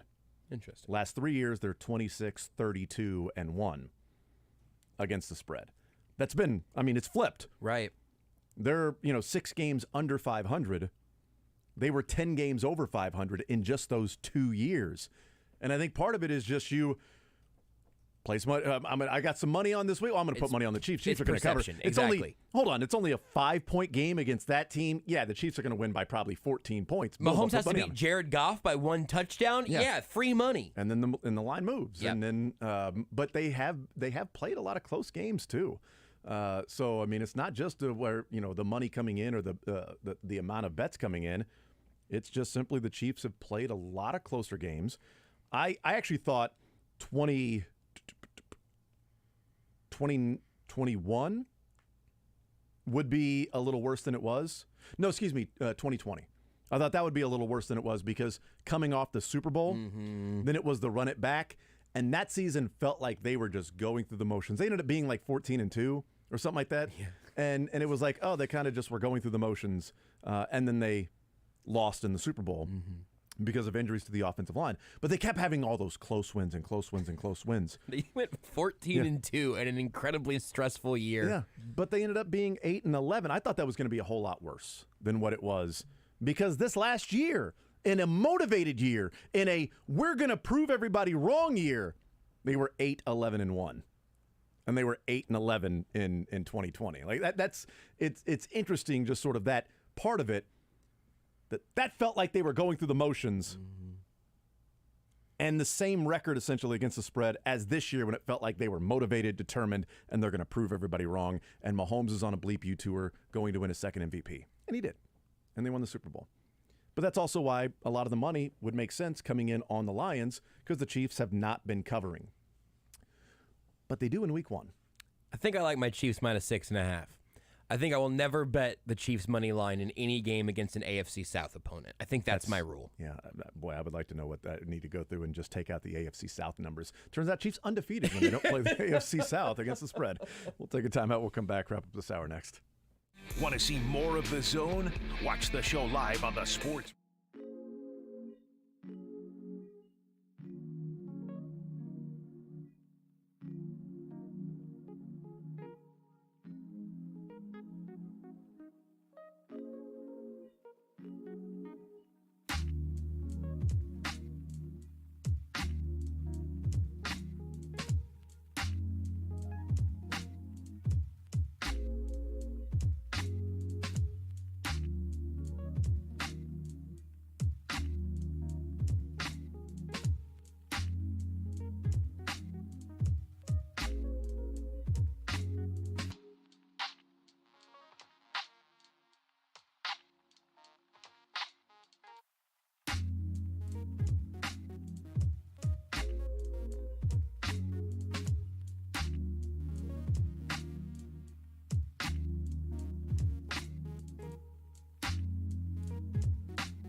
913-912-4810. We'll play some sports or leisure coming up at the top of the 1 o'clock hour. That'll be a different number. That'll be the phone number to call. News out of different camps. The Miami Dolphins, Teron Armstead, their starting left tackle, he was carted off the field, was later seen on crutches. He said, quote, "I'll be fine." We'll see. How soon? Yeah, I know, right? I'll be fine eventually. I'll be fine in 3 years. Yeah, well, you're going to walk again, or do you mean you're going to play week 1? It's the motivational line. It'll be fine in the end. If it's not the end, it's not fine. Or excuse me, it'll be fine in the end. If it's not fine, it's not the end. Don't worry, I'll be fine. Are you fine? No, not yet. I'll be fine. I'm going to be fine. One day I'll be fine. And eventually it will be over, so... Yes, I will be fine. And then Jameson Williams is out for the preseason. He's also out for the first 7 weeks of the season. The Detroit Lions wide receiver because of the gambling issues. So he wasn't going to be there week number 1 against the Chiefs anyway. But now his start to his career where he missed a lot of the season a year ago because of recovering from the ACL injury. Now this year, he's already going to miss the first half of the season essentially. And now a hamstring injury will keep him out for the rest of the preseason. So not a lot of reps that guy's getting in his first couple of years in the NFL. I have some more Teron Armstead updates here that I think you're going to want to hear. So this is from ProFootballNetwork.com, just a little blurb here. Armstead came off the field today favoring his right leg after getting hurt on the first snap of 11-on-11 reps. He initially went to the training table to be checked out by Miami's medical staff and spoke to Dolphins general manager Chris Greer. Armstead put sneakers on but wasn't able to extend his right leg while doing so. Eventually, Armstead got on Miami's medical cart and was taken to the locker room. He wasn't able to place any weight on his right leg. Fortunately, the news around Armstead's injury appears to be positive. Speaking to reporters after practice, Dolphins wide receiver Tyreek Hill said Armstead told him he's just fine and is, quote, just old. That is a very detailed update. Then he went in and had a tuna sandwich. It was a very detailed update just to get to Tyreek Hill saying, nah, he's fine. He's just old.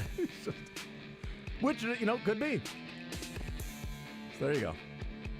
Chiefs are done with their St. Joe practices. Oh, he's 32. I mean, put him in the ground. Gross.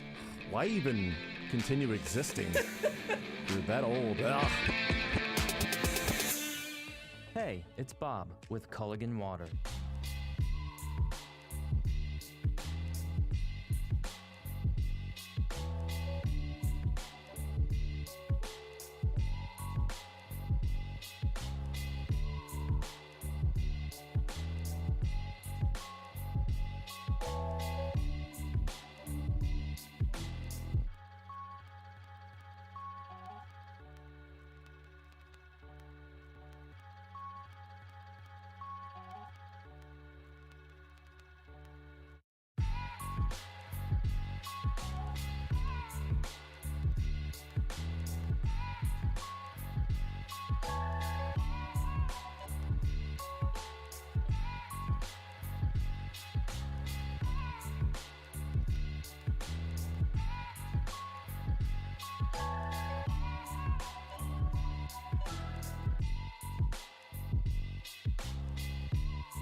On with Jason Anderson.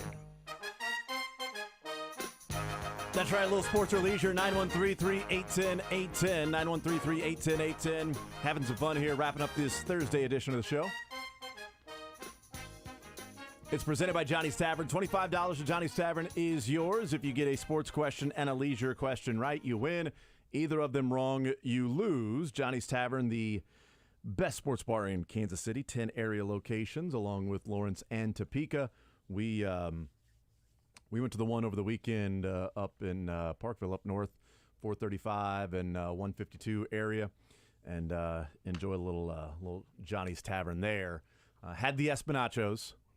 My wife had the firecracker shrimp tacos. I've never tried those. Oh, she loves them. She loves them. Man, that sounds great. The server, because my wife was like, I think I'm gonna get it. She's like, yes, you should get that. And if you don't eat them all, I'll take the other one. So I thought that was an odd request by the server, but she was very excited for it.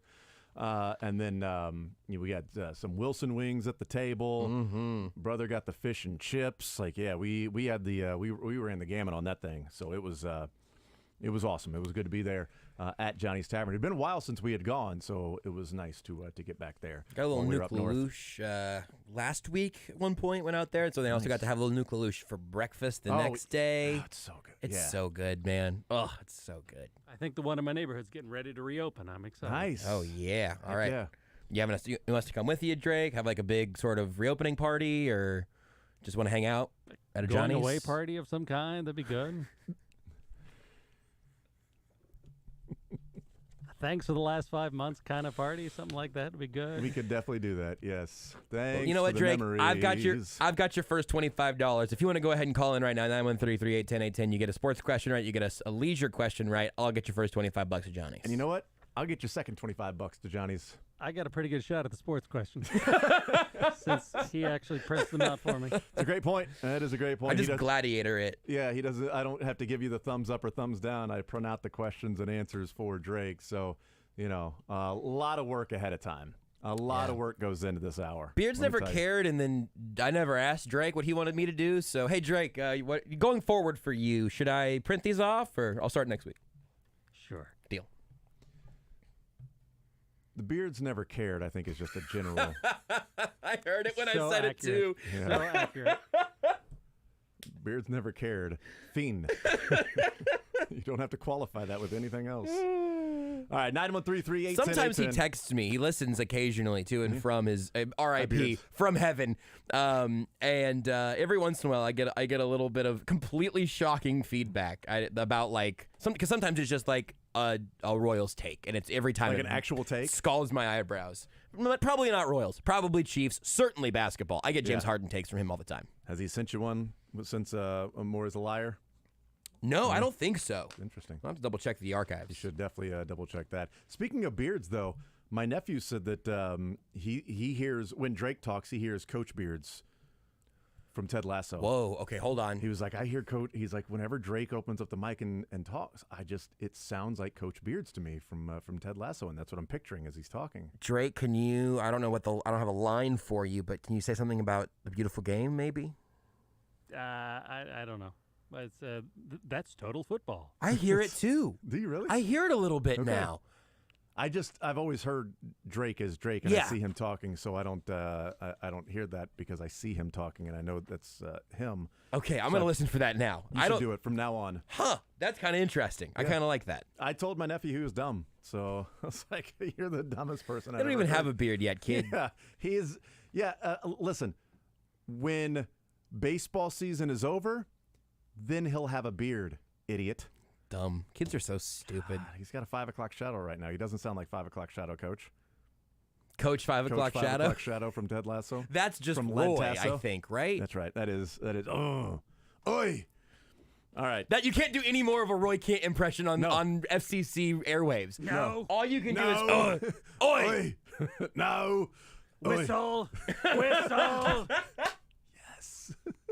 That's great.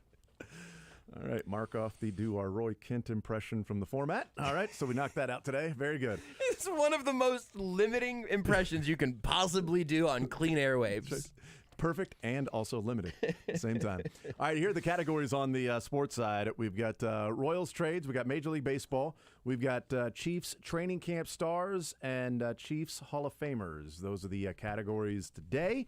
What about on the leisure side? We have unidentified flying trivia based around some of the alien UFO kind of stuff that's been going around. We have the Marvel Cinematic Universe and a twist on a category that quickly became a fan favorite, the What Could It IMDb game. Yeah, okay. I read a synopsis, you tell me what the movie is. Right. Oh, not today, Jason. Not today. You tell us a movie and the other person has to give us the synopsis? I like that too, but today is the debut of What Could It IMDb TV. So, for example, this is one that's too obvious for me to use. Just in case anyone's new to the bit. A chemistry teacher diagnosed with inoperable lung cancer turns to manufacturing and selling methamphetamine with a former student in order to secure his family's future. Family Saved Matters. by the Bell. You guys get it. We both went to 90s comedy sitcom. Roy Kent and Coach Beard have such good chemistry. Family Matters. that wasn't Family Matters? I'm not going to give the answer. No, that one's not out there. That one's not up for grabs. But everything else is. Friends. I didn't pick incredibly obscure things, but the clues might be vague enough that you got to really think about it. So I feel like I got a pretty good sweet spot here in What Could It IMDb TV. I hope that one of the questions, the answer is either Family Matters or Saved by the Bell. I might add those for next week. Okay. Because they're not here right now. All right, I'm ready to go. Josh, you good to go? I am so good to go. Coach, you good to go? Yes. All right, 913-381-1010. Let's bring in Sean leading us off here on this Thursday edition. Sean, sports or leisure, what side would you like to start with? Let's start with sports. All right, we got Royals trades, Major League Baseball, Chiefs training camp stars, and Chiefs Hall of Famers. Let's do Chiefs Hall of Famers. Chiefs Hall of Famers, okay. Who are the three quarterbacks to start a game for the Chiefs that are in the Hall of Fame?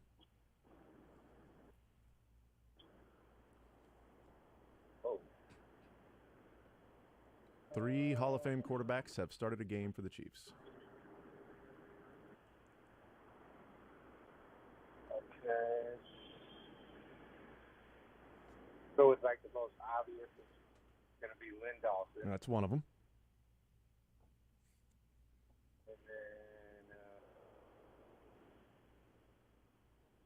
And then I'm not giving any gotta hints. be, Yeah, we can't get gotta hints on be it.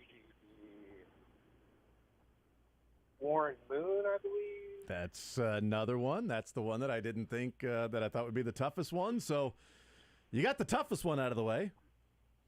And then Montana, Joe Montana. Yeah, that's right. There you go. Nice job. Lynn Dawson, Joe Montana, and Warren Moon. Three Hall of Fame quarterbacks to start a game for the Chiefs. And we would have also accepted Patrick Mahomes. I was thinking Lynn Dawson, Warren Moon, Tyler Palko. I always forget he's not in yet. Not yet. Not yet. What about the leisure side? What would you like? Got the Marvel Cinematic Universe, the UFOs, and what could IMDb TV? He's in the Pittsburgh Hall of Fame, though. Probably, right? Pittsburgh that makes Panthers sense, yeah, College so. Hall of Fame. I think he broke Dan Marino's record. And it wasn't until Kenny Pickett, I think, broke his record. But anyway, go ahead. I am whatever. What category would you like? Man, I don't think I'm going to be very good with the TV show one because I don't really watch many TV shows these days. But so I guess let's try the UFO. Okay, let's go with these animated little three-eyed little green men have a very specific object of their desire in one of the most iconic animated movies of all time. What do these little fellas essentially worship in this incredibly well-known animated franchise?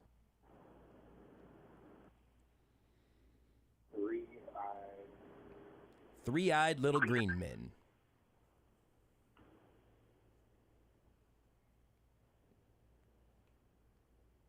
I think they squeak if you squeeze them. It's a movie or a TV show? This is from a movie, an original movie that then had many sequels thereafter. He left Pitt number 2 in passing touchdowns, and he was 250 yards behind Marino's record. Wow. So he did not. I thought he broke Marino's record. That's not a hint, Sean. That's just no. That was just me looking at Tyler Palko's Palko fact. Yeah, Pitt Panther career. One of the most iconic animated movies of all time, for Otherwise sure. known as My Neighbor, Tyler Palko. Yeah, I forgot about that. I probably shouldn't congratulate him on that time you broke Dan Marino's record. So probably No, but being second behind Dan Marino. Need to stop doing that. Only thing I could think of is like the Minions, but that's probably not it. So maybe Toy Story. Well, it's from Toy Story, yeah. but I really need specifically the three-eyed little green men from Toy Story. What is the object of their desire as they're looking to get out of their situation? Yeah. I thought this was an easy one, honestly. I'm sorry. I feel like this is a good warm-up. I couldn't tell you that part. I have no idea. Sean, thank you for playing, man. I appreciate it, brother. That question is out there. Well done on the Chiefs Hall of Famers. But that question out there for someone to call in and request if they know the answer to the object of their desire. I think there might be two answers to that. Let's go to Charles next up on Sports Radio 810 WHB. Charles, sports or leisure? What side do you want to start with? Go with leisure. What category? Or the that question the previous caller couldn't get right. Yes. What is the object of the three-eyed little green men? What is the object of their affection? Pretty sure it's Buzz Lightyear, right? Ooh, okay. So I'm saying there is essentially a. Boy, I can't believe this got as convoluted. I didn't think Buzz Lightyear was an answer. Okay, I thought there were two it's answers not. that weren't. There's a very specific delivery of these two words that I honestly thought someone was going to call in and just say the thing, but it's not the thing. Well, hey, my mom just texted me the answer. That's something. Thanks for listening, Mom. Hi, his mom. Hit her with a sports question. Yeah. Charles, throw another dart. I'm gonna let Charles take another stab at this. Think about the aliens in Toy Story. Yeah, you're on the right track. It's not Buzz. There's something they need. It's there's sort of an occultic quality to it. I think right, that's true. That is true. Sort of the cult of the. Yep. Thing. Oh, true. Jason, I'm gonna make sure we're on the same point here. Okay, so we're in this territory. Oh yeah, okay. absolutely. Okay, Jason absolutely. knew. Yep. Three little green men. And we're also in this territory because I would think you could accept that too. I think that's fair. That's not what I was going for because I want the line delivery also. Yeah, but you see that's what I'm- absolutely. It's the claw. It's the claw. There you go. The claw. Take me to your The claw. I was telling Josh, I think we could also accept Mr. Potato Head. That I because think when he saves their life, then they are only around him. Yeah. No, that's that. So I think that would be the would object have of their been affection because they ended up being his kids because Mrs. Potato Head was like. I love you. I was never completely clear on all of that, but I'm glad it worked out for them. Yeah, they had. They had to adopt. They were unable. Unfortunately, it was a conservatorship. They were unable. They to really have like children. Buzz Lightyear, though. Yeah, look. But they were unable to have children. Little potato children. So they got little potato children. heads. That's were- great. So there you go. All right, Royals trades, Major League Baseball, Chiefs training camp stars, and one more in Chiefs Hall of Famers. Let's do the Hall of Fame. All right, Hall of Fame for you. Warren Moon, speaking of, played in only 3 games for the Chiefs, and he started just 1 game for the Chiefs. After Warren Moon, can you name either of the Hall of Famers that started the fewest number of games for the Chiefs specifically? So Warren Moon is a Hall of Famer, but not because of his time with the Chiefs. And he started 1 game. Either of the next 2 guys in line that are Hall of Famers that started the fewest number of games in a Chiefs uniform. Oh, boy. I know, it's a tough. That's why it's the last one. That's why it's been the last one. It's a tougher one. Do these 2 guys have the same number? Rack my brain. No. Okay. Nope. One of them has 23 starts. One of them has 29 starts. Okay, so there's a large gap between first, second, and third there. Yeah, it's not just a like Warren Moon again as a quarterback. It's not just here's a random safety who started 1 game and then you don't even remember he was on the team. No, either one of these guys I think are guys you would remember. One of them definitely you would remember. The other one, I think Tim Grunhard would remember. Actually, Tim Grunhard would remember both of them. Well, Montana, right? Oh, there you go. That's that is one of them. Yes. The other one. Do you have an idea as who the other one is that Tim Grunhard would also know very well? Oh, it's not a quarterback. A quarterback, right? It's not a quarterback. Nope. Not a quarterback. Marcus Allen, maybe? Nope.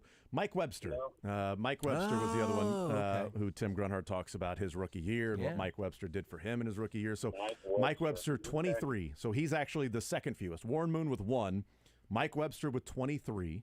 Joe Montana, 29. And the next two, Morton Anderson, 30, and Ty Law, 32. Those are the fewest. Ty Law games. played 30. He had 2 full seasons, Two full seasons for the Chiefs. Wow. 32 games with the Chiefs. So there you go. Chiefs That's legends. that's a winner. That's a winner right there. We clawed that one out of him for Charles. We sure did. We will put you on hold and get your information, Charles. Appreciate it, Thank sir. you. Well done. Absolutely. So there you go. The Claw or Mr. Potato Head. Or Ty Law. Stupid. You have saved our lives. We are forever grateful. You have intercepted the quarterback. We are forever grateful. You have saved our franchise, Joe. You are forever grateful. Started every game 2 years in a row. Look at that. Age 32 and 33. Iron Man. Let's bring in Ronnie to the conversation here for a little sports or leisure. Ronnie, what side do you want to start with, sports or the leisure side? What were the 2 categories involving Royals or Chiefs that are left? Well, the Royals trades, Chiefs training camp stars are the 2 categories, and then regular, just general Major League Baseball. The Chiefs Hall of Famers category has been exhausted. It is out. It is gone. I'll let you flip a coin on me between the trades or the training camp stars. Trades or stars?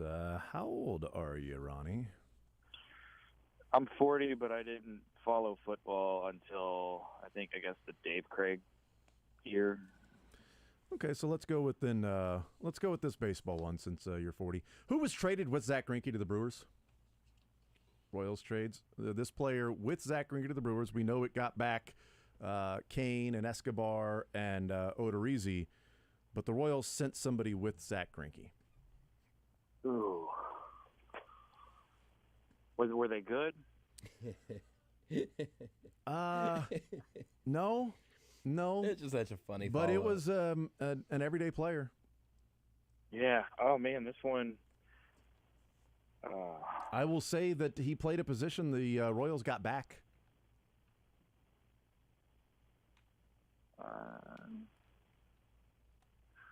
Wasn't Nefi Perez? You are on the right track.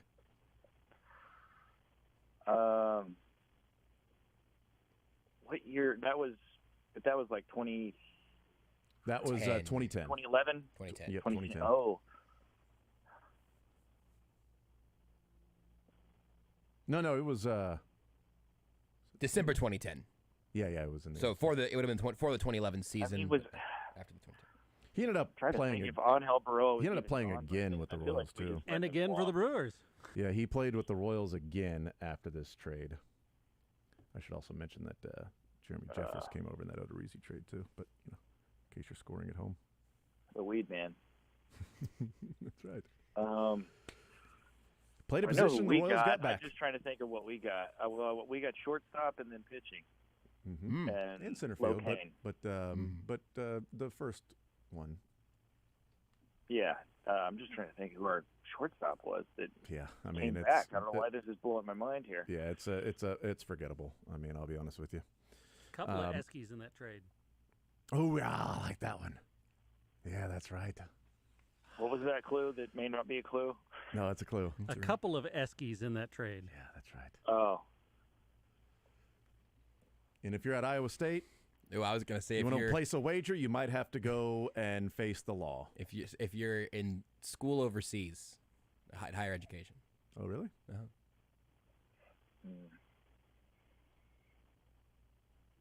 No. You wouldn't be in college. You'd be in. Would you? Mm-hmm. Okay. Yeah, they call it that. Interesting. I didn't know that. Well, you would know that since you spent a month and a half I'm there. so glad you mentioned that. I've been to the Louvre. I know I'll hate myself on this one. I'm just going to go out on my sword and say Willie Bloomquist, but I know it's wrong. All good. You know what? Bloomquist fan around here. So, Ronnie, we appreciate it, sir.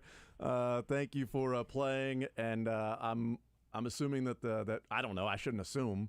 I don't want to make an ass out of you and me more than we already do. So maybe we'll get an answer to that pretty quickly. Let's see if John knows the answer to that, or if he wants another question. John, sports or leisure? What side do you want to start with?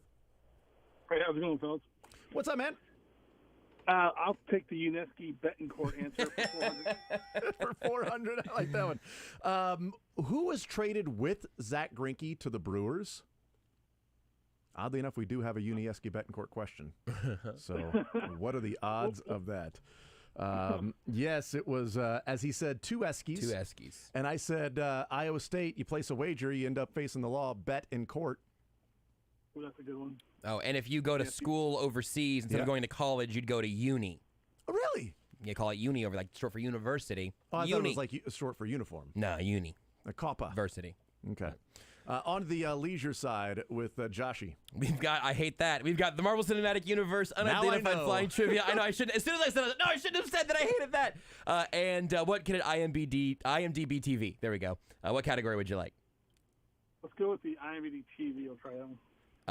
All right. When a young boy vanishes, a small town uncovers a mystery involving secret experiments, terrifying supernatural forces, and one strange little girl. Oh, yeah. I think this category is going to be good. No. The last one helped me there. Got me over the finish line. So it's not really a sci-fi. This is more of a... It's a pretty... Secret experiments. I don't know the answer, but secret experiments, terrifying supernatural forces, and one strange little girl sounds kind of sci-fi to me. Yeah, it's a pretty big cultural TV show. Not broadcast TV though, right? This is a. We're gonna say anything that can be a series. Anything that's a series. Yes. Okay. So that's a good hint from Drake, since he's clarifying that is not necessarily an could be over-the-air streaming TV show. Yeah, Yes. over-the-air TV show. Not necessarily Things you'd that. likely watch on your TV. You can watch on your iPad, I guess. I can watch a movie on my iPad and my TV too, and I can watch reality TV. I can watch sports there. I'm sorry to be so limiting. Watch a lot of things there. So much of me wants to say Fresh Prince of Bel-Air, but It's that's not so that. way off. It's not Fresh Prince. Although, That'd man, be I badass wish. if Hold it on, now was. I've got to go see what the Fresh Prince of Bel-Air description is. Well, One strange little boy. No, it's in West Philadelphia, born and raised. On a playground is where he spent most of his days, chilling out, maxing, relaxing, all cool and all, shooting some b-ball outside of the school. When a couple of guys, you know what? They were up to no good, and they started making trouble in his neighborhood. Boy, I tell you what, he got in one little fight, and his mom got scared, and she's all like, "You're moving with your auntie and uncle in Bel Air." And then he had to take a cab, and when it came near, license plates were fresh, and there was dice in the mirror. If anything, he could tell that cab was rare, but he thought, you know what, Holmes, Bel Air. Go ahead, Josh. I would love so much if that were the actual description on IMDb. It's much shorter. Then he pulled up to the house about 7 or 8, and he said to the cab, "You Holmes, smell you later." He looked to his kingdom. He was finally there. He sat on his throne as the king of Bel. Oh no! I almost got there. Damn it! It's the prince. I have no idea something about with a tot. My mom is texting me the answer to this one also. Apparently, this category, this whole day has just been me asking trivia questions that my mom knows. Actually, she replied, "The Claw."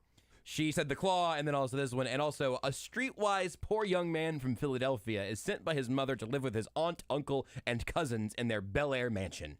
Oh. Not nearly as good as whatever original thing you just came up with. That was off the top of my head. Incredible. I mean, that's what I think of when I think of the Fresh Prince. 2 people are furious texting me right now. My mom and Sterling Holmes. And they're answering the opposite questions. The 2 of them have answered, I think, every question in my text right now. Sterling's got all the sports. My mom's got all the leisure. Guess they're going to Johnny's together? I don't know. Unieski Claw. Want to see more of The Zone? Watch the show live on the Sports Radio 810 WHB Facebook, Twitter, YouTube, and Twitch.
All right, we continue right here on Sports Radio 810 WHB. We continue with a little sports or leisure on this Thursday edition presented by Johnny's Tavern. $25 to Johnny's Tavern. A couple of winners in the previous segment. Let's see if we can get some more here. We start with Matt into the show on this Thursday. Matt, sports or leisure, what side would you like to start with? Before I jump in, I think you missed one in that Hall of Fame question. Oh, what did I miss? Darrelle Revis played 6 games for the Chiefs. Ooh. That needs to be updated. That needs to be updated, yes. Yeah, that's a good one. Okay. Well done. That is a blank spot that I wasn't even looking at. Do we get to count that as just a free sports answer? I think so. I think you just have to get a leisure question now and you're good. I think if you call, I don't want it. This is a like one-time offer. I like it, yes. But that's a good one. That's a good call. I just was looking at previous Hall of Fame, not even this year's. So, he started for the Chiefs. He started 2 games, actually. So that's Warren Moon 1, Revis 2. Wow. How about that? Yeah, there you go. Take that, Mike Webster. Nice job. All right, all you need, Matt, you just need a leisure question, I guess. So you can either... Actually, you know what, Matt, do you want to just host the show? It's fine, too. You have the next 27 minutes. I'm out. I'll be there next week. We've got the one IMDb TV question that's still out there, and then that whole category, the unidentified flying trivia, and the Marvel Cinematic Universe. I'll go with IMDb. I'll leave that one out there for someone else. I need a little challenge. Oh, nice. Ooh, okay. I like it. The absurd antics of an Indiana town's public officials as they pursue sundry projects to make their city a better place. Love it. Parks and Recreation. Yeah, Indeed it is an absolutely Love it. stupendous show and a stupendous gift card to a stupendous restaurant now coming your way. Look at Well that. done, Matt. Nice job. Appreciate the correction and playing the game. Enjoy a little Johnny's Tavern. Thank you, sir. Thanks. Next time I come up with some questions about Hall of Famers, I should make sure to include that current class's Hall of Fame when I look through them. You probably wrote that before the induction, well, it right? was about the induction was coming up. So this category was the Thursday before they got in. It was the Thursday of the Hall of Fame game that night. Right. So it was the night before, so I wasn't thinking of that current class. I don't think he had been inducted when you wrote that question. That's what I'm saying. Now. But he is now. But Right. I've asked the question. That's right. I wrote the question before he was inducted officially. So your research was not bad. The timing was off. The timing just changed. It's all about life is about timing. I think that's I love Chiefs legend Darrelle Revis too. That's just a good thing to remember happened. 5 games, 2 starts. Amazing. Not quite an unbreakable record, but gonna be close. Warren Moon and Darrelle Revis. Warren Moon, 3 games, 1 start. Darrelle Revis, 5 games, 2 starts. I love it. You know what? I'm going to write that down for next year. Therefore, it'll be, unless there's somebody start 0 games for the Chiefs. I'm not sure. Andrew, next up on Sports Radio 810 WHB. Andrew, sports or leisure, what side do you want to start with? I'll start leisure. Which category would you like? The TV category done, you said? No, it's wide open. There's one that's out there, but I can give you a fresh one as well. Yeah, I'll do a fresh one. A gangster family epic set in 1900s England, centering on a gang who sew razor blades into the peaks of their caps and their fierce boss, Tommy Shelby. Peaky Blinders. Boom! That's right. Well done. On to the sports side, sir. We got Chiefs training camp stars. We don't have Chiefs Hall of Famers, even if we include Darrelle Revis. Royals trades and Major League Baseball. What category are you thinking? I'll do Chiefs training camp stars. All right, Chiefs training camp stars for you. All right. This wide receiver was as big of a camp darling as there's been in Chiefs history. He was an Arena League star and led all Chiefs wide receivers in the 2008 preseason in receptions and yards.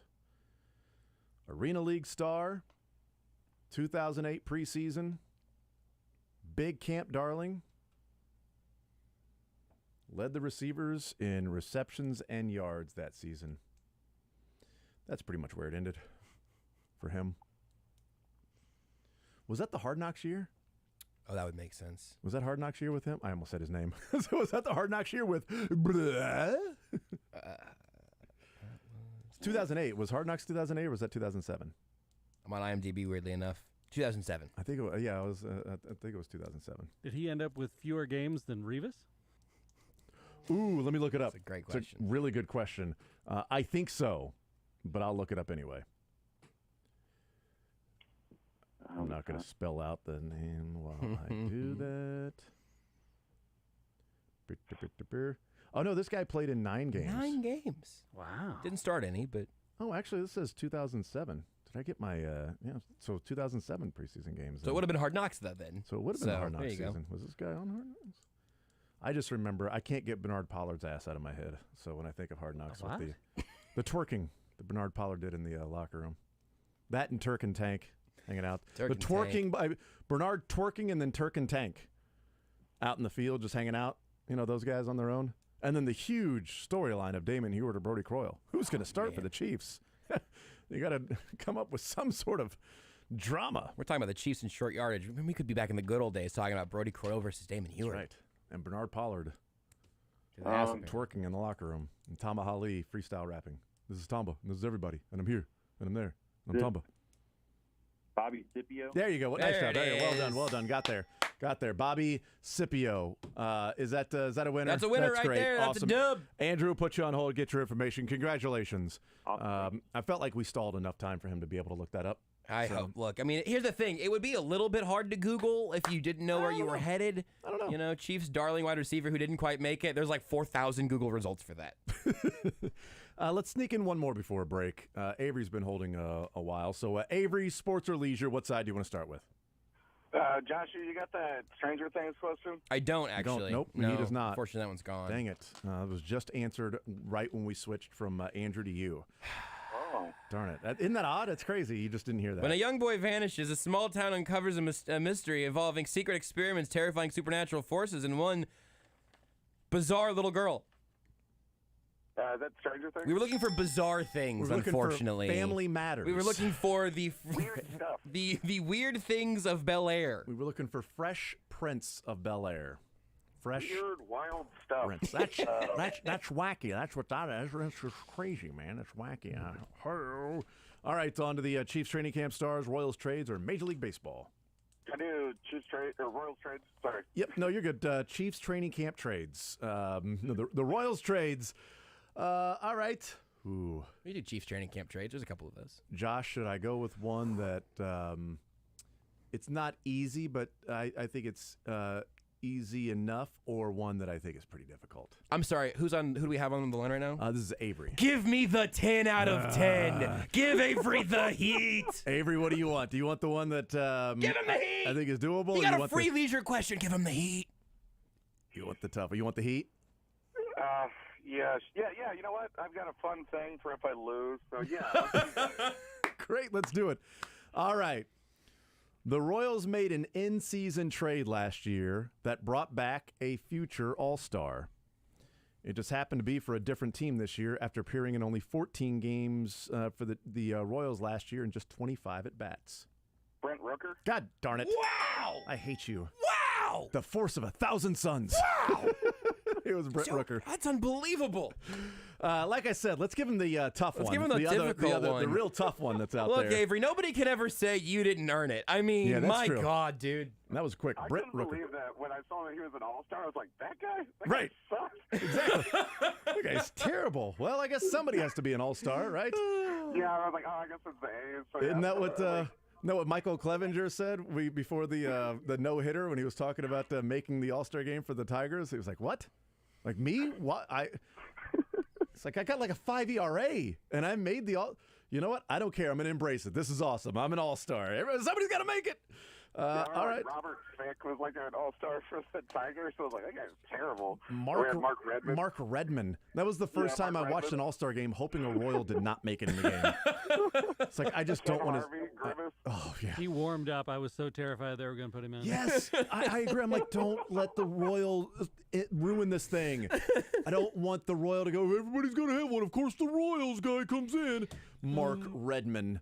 But good for him, though. He's an all-star for the rest of his life. Rooker's hitting 241 this year. Yeah, but he's got like 20 home runs or something.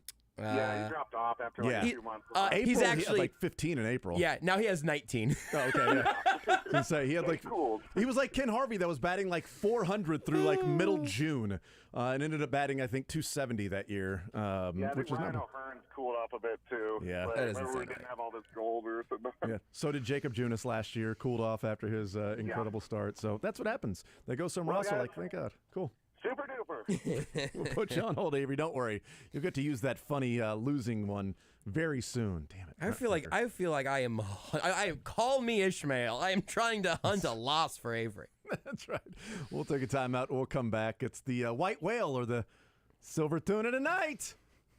That would be IMD movies. But that's not a category. Next week. More's on next. Take the show with you by listening live on 810WHB.com.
All right, we continue right here on Sports Radio 810 WHB. Jason Anderson with you. Josh Briscoe, Drake. We'll have a a best of coming up later on today with a little Chiefs activity, a little best of some Chiefs. Andy Reid, Patrick Mahomes talked earlier today at the end of the 9 o'clock hour. And then there's there's a football game tonight. It would be Browns and Eagles. Browns and Eagles.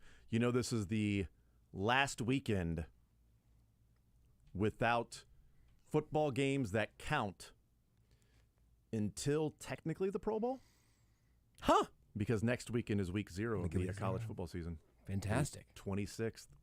It's right there. It's so close. So close. So close. I can almost taste it. Next Saturday. It's football. It's actual football next Football that Saturday. counts. How about that? Then the week after that would be week 1. Then the week after that will be football. NFL. I thought you were going to say week 2. You would think. But no, but I actually it think goes that's right. back to 1, though. I think it's 0, 1, back to 1 for the NFL. It's like a binary. 2 for college, then back to 2 for the NFL, then up to 3 for college, then back to 3 for the NFL. And Conference so on realignment and so is so out of control, man. It really I can't keep up with any of this. Every number is off. We have week realignment now. Ugh. We'll go to George next up on Sports Radio 810 WHB. Little sports or leisure playing for $25 at Johnny's Tavern. George, what side would you like to start with, the sports side or the leisure side? Let's go Royals Trades. Royals Trades. Okay, one more for you, or one more left in this category. For you. That's right. Name 2 of the 3 players traded for Johnny Cueto. Ooh. Royals traded. Lamb There you go. There's one of them. and Finnegan. There you go. Nice job. You want to throw a dart and test your knowledge if you know the third one? And Finnegan's back in Kansas City pitching. That's right, for the Monarchs. It was another pitcher. Yeah, it was another pitcher. Yeah, it's the much lesser known. Cody Reed. Cody Reed was the third guy that it's always forgettable, but it was always John Lamb and Finnegan because those were the guys there. On to the leisure with Josh. We got the IMDb summaries. We have UFOs and the Marvel Cinematic Universe. What do you like?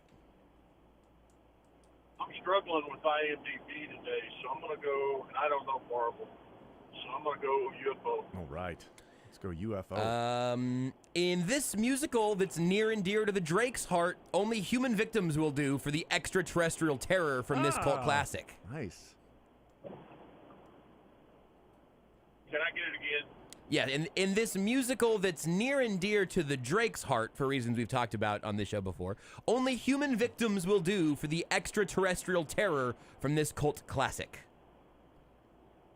Oh, man, I can't think of the name of it. It's that plant that eats people. You're on the right track. All right, we're gonna get you here. Yep. We're gonna get you here. You don't need the name of the plant, just the name of the show of the movie. Come on, Seymour, don't be a putz. Trust me, your life will surely rival King Tut's. Thank you for putting this question in there, Josh, just so we can get that Rick from Drake. Rick Moranis was in That's the right. movie. So Sure we're was. naming actors. We're naming what the movie is about. Steve Martin was in there playing a dentist. That's right. Oh, yeah, that's right. Yeah, he was a big part of that thing. Yeah. He was a big part of it, which is weird because Wasn't that's a little part of it. No, it was a major part as opposed to being a small role. You can shop around for Driving, this. so I can't cheat. You can shop around for this in your mind. Yeah, I think think it over. Mm-hmm. Sure was spooky though. I'm driving, so I can't cheat. No, that's good. Okay. It was Little Shop of Horrors. That's exactly right. Yeah, it is. It's a Little Shop of Horrors. You know, it's not horror. Going to Johnny's Tavern. That's right. That's a blessing. Brandon You're doing Finnegan, John Lamb, and Cody Reed. Little Shop of Horrors for the Reds that they got back for Johnny Cueto. George will put you on hold. Congratulations. Well done, sir. About that, huh? Good work by George. There you go. You can always, when there's the excitement of, I can't cheat, and I just remembered the thing. Oh, that's what this game was made for. Little Shop of Horrors. Horrors. Horrors. Andrew next up on Sports Radio 810. Andrew, sports or leisure, what side would you like to start with? Real quick, how many times are you going to ask that Bobby Scipio question? I thought that might have been a repeat, Was that too. last week? I thought it might have. No, you weren't here on Thursday last week. You're at least 2 weeks removed. Yeah, So you're. Oh, no. I thought the same thing. I got the question right because last year That's right, I got the question right Oh, my again. gosh. Because my friend texted me. Well, Andrew, in this musical that's near and dear to the Drake's heart, only human. Who was traded for Johnny Cueto? This is just listener retention. Like, this is just making sure your memory is working. You're welcome, America. Man, I should probably I'm mark second up guessing the, myself on that Bobby question, too. Scipio one again. There we go. I knew we talked about Bobby Scipio a That couple one weeks will ago. never be asked again. Also, the Hall of Famers has been updated to now include Darrelle Revis. If I ask that one again next year, I think I'm going to ask that one again next year just I because think you it's should. now updated with Darrelle Revis. So next year, everybody set your calendars. Would you like Chiefs training camp stars, Bobby Scipio, or Major League Baseball? I was going to go with Leisure first. I just wanted to get that in there. Okay. I'll do Marvel. Let's get a Marvel one then. This wide receiver that watches Marvel movies was a big camp darling in Chiefs history back in the 2007 preseason. He led the Chiefs in receptions and yards and was in the Arena League, but a big fan of watching Marvel movies. Bobby Scipio. Well done. Anyway, go ahead, Josh. Which former Netflix Marvel star returned in the Disney Plus series She-Hulk? Oh, my. Netflix Marvel star? Mm-hmm. Which former Netflix Marvel star returns in the Disney Plus series She-Hulk? Do you want the actor or the character? Either one would be fine. Oh, okay. Character will do just fine for me. Just trying to think what Marvel movies are on Netflix. Yeah, that is a good question. Drake, Oh, my. you know where we're at here, Yeah, right? they had a couple of different series on Netflix that they then combined into the Defenders series. They introduced several different characters and then they merged them all into a single series. Well, this character's series was one of the more critically acclaimed ones. It was great. I didn't see it. That's right. On Netflix. The Punisher? You know, that's it, but That is unfortunately incorrect. I do like the Punisher, though. I did enjoy that. Marvel. It sure is. And he had a Netflix show. He sure did. Yep. I did like it. The only thing that came to my head. So It's a good guess, but it's a great unfortunately, guess, it's man. the incorrect one. It's a great guess. According to former intern Dylan, not from this year, but from this is former intern Marvel nerd Dylan has done great work here. We actually got that question from Bobby Scipio. That's crazy that actually, we are in reruns. Andrew, thank you, man. Appreciate Thank it as you. always, brother. What was that question again? Which former Netflix Marvel star returns in the Disney Plus series She-Hulk? Is Punisher not in She-Hulk, Drake? Can you confirm that for me? I've also not seen She-Hulk. I can, yes. Okay, And great. this character also appeared in the most recent Spider-Man film. Non-animated. Oh, interesting. What? Really? Steven. No memory of that. In his alter ego of an attorney. Yeah. Oh, yeah. Steven, sports or leisure, what side would you like to start with? Interesting. I'll go with leisure, and I'll take that Marvel question. That's a layup. Take the layup. It's the Daredevil. It's Yeah, go Daredevil. ahead and hit your bunnies. Nice there you job. go. Take the bunnies. Well done. I was just going to throw out Luke Cage. I don't know. Yeah, it's also, Jessica Jones. I don't know if that's all the. Who knows? I like Jessica Jones. I like Jessica liked Jones. those Netflix series. They were pretty good. I wish there were more of them. Well, good. You guys are throwing Dewan Harris lob. That's exactly right. That was more of a Marquise Noel, I think, sort of a no look. Yeah. Sort of throw people out there. Okay, on to the sports side, Steven. We'll do Chiefs training camp, Darling. Okay. It was an odd camp, darling, because he's not the traditional undrafted mascot the fans latch onto. He was a first-round draft pick wide receiver, had an amazing training camp in preseason. He was terrible, played only 2 years with the Chiefs before they cut bait and traded him for another first-round wide receiver bust. Man, there's so many of those. But first-round wide receiver bust, traded for another first-round wide receiver. This guy's got great initials. Sylvester Morris, I have no idea on that one. Same initials as Josh Briscoe. Yeah. My favorite initials. That's me. John Brown? Oh! Damn it. It's John Baldwin, Steven. Jonathan Baldwin. Yeah, Jonathan Baldwin. Damn it. He was amazing in preseason and training camp. A downright daredevil. Hey, Kansas City, dreading the car buying experience? Not anymore. Welcome to Silver Lining Motors, where we turn your worries into joyrides. We stock only the highest quality pre-owned cars, each one inspected by certified master technician Dave. Whether you're seeking a family SUV or a sporty coupe, your perfect match is waiting on our lot. Come see us today at 103rd and State Line or browse online at www.silverliningmotors.com. Silver Lining Motors. Dread the car buying experience? We're your Silver Lining.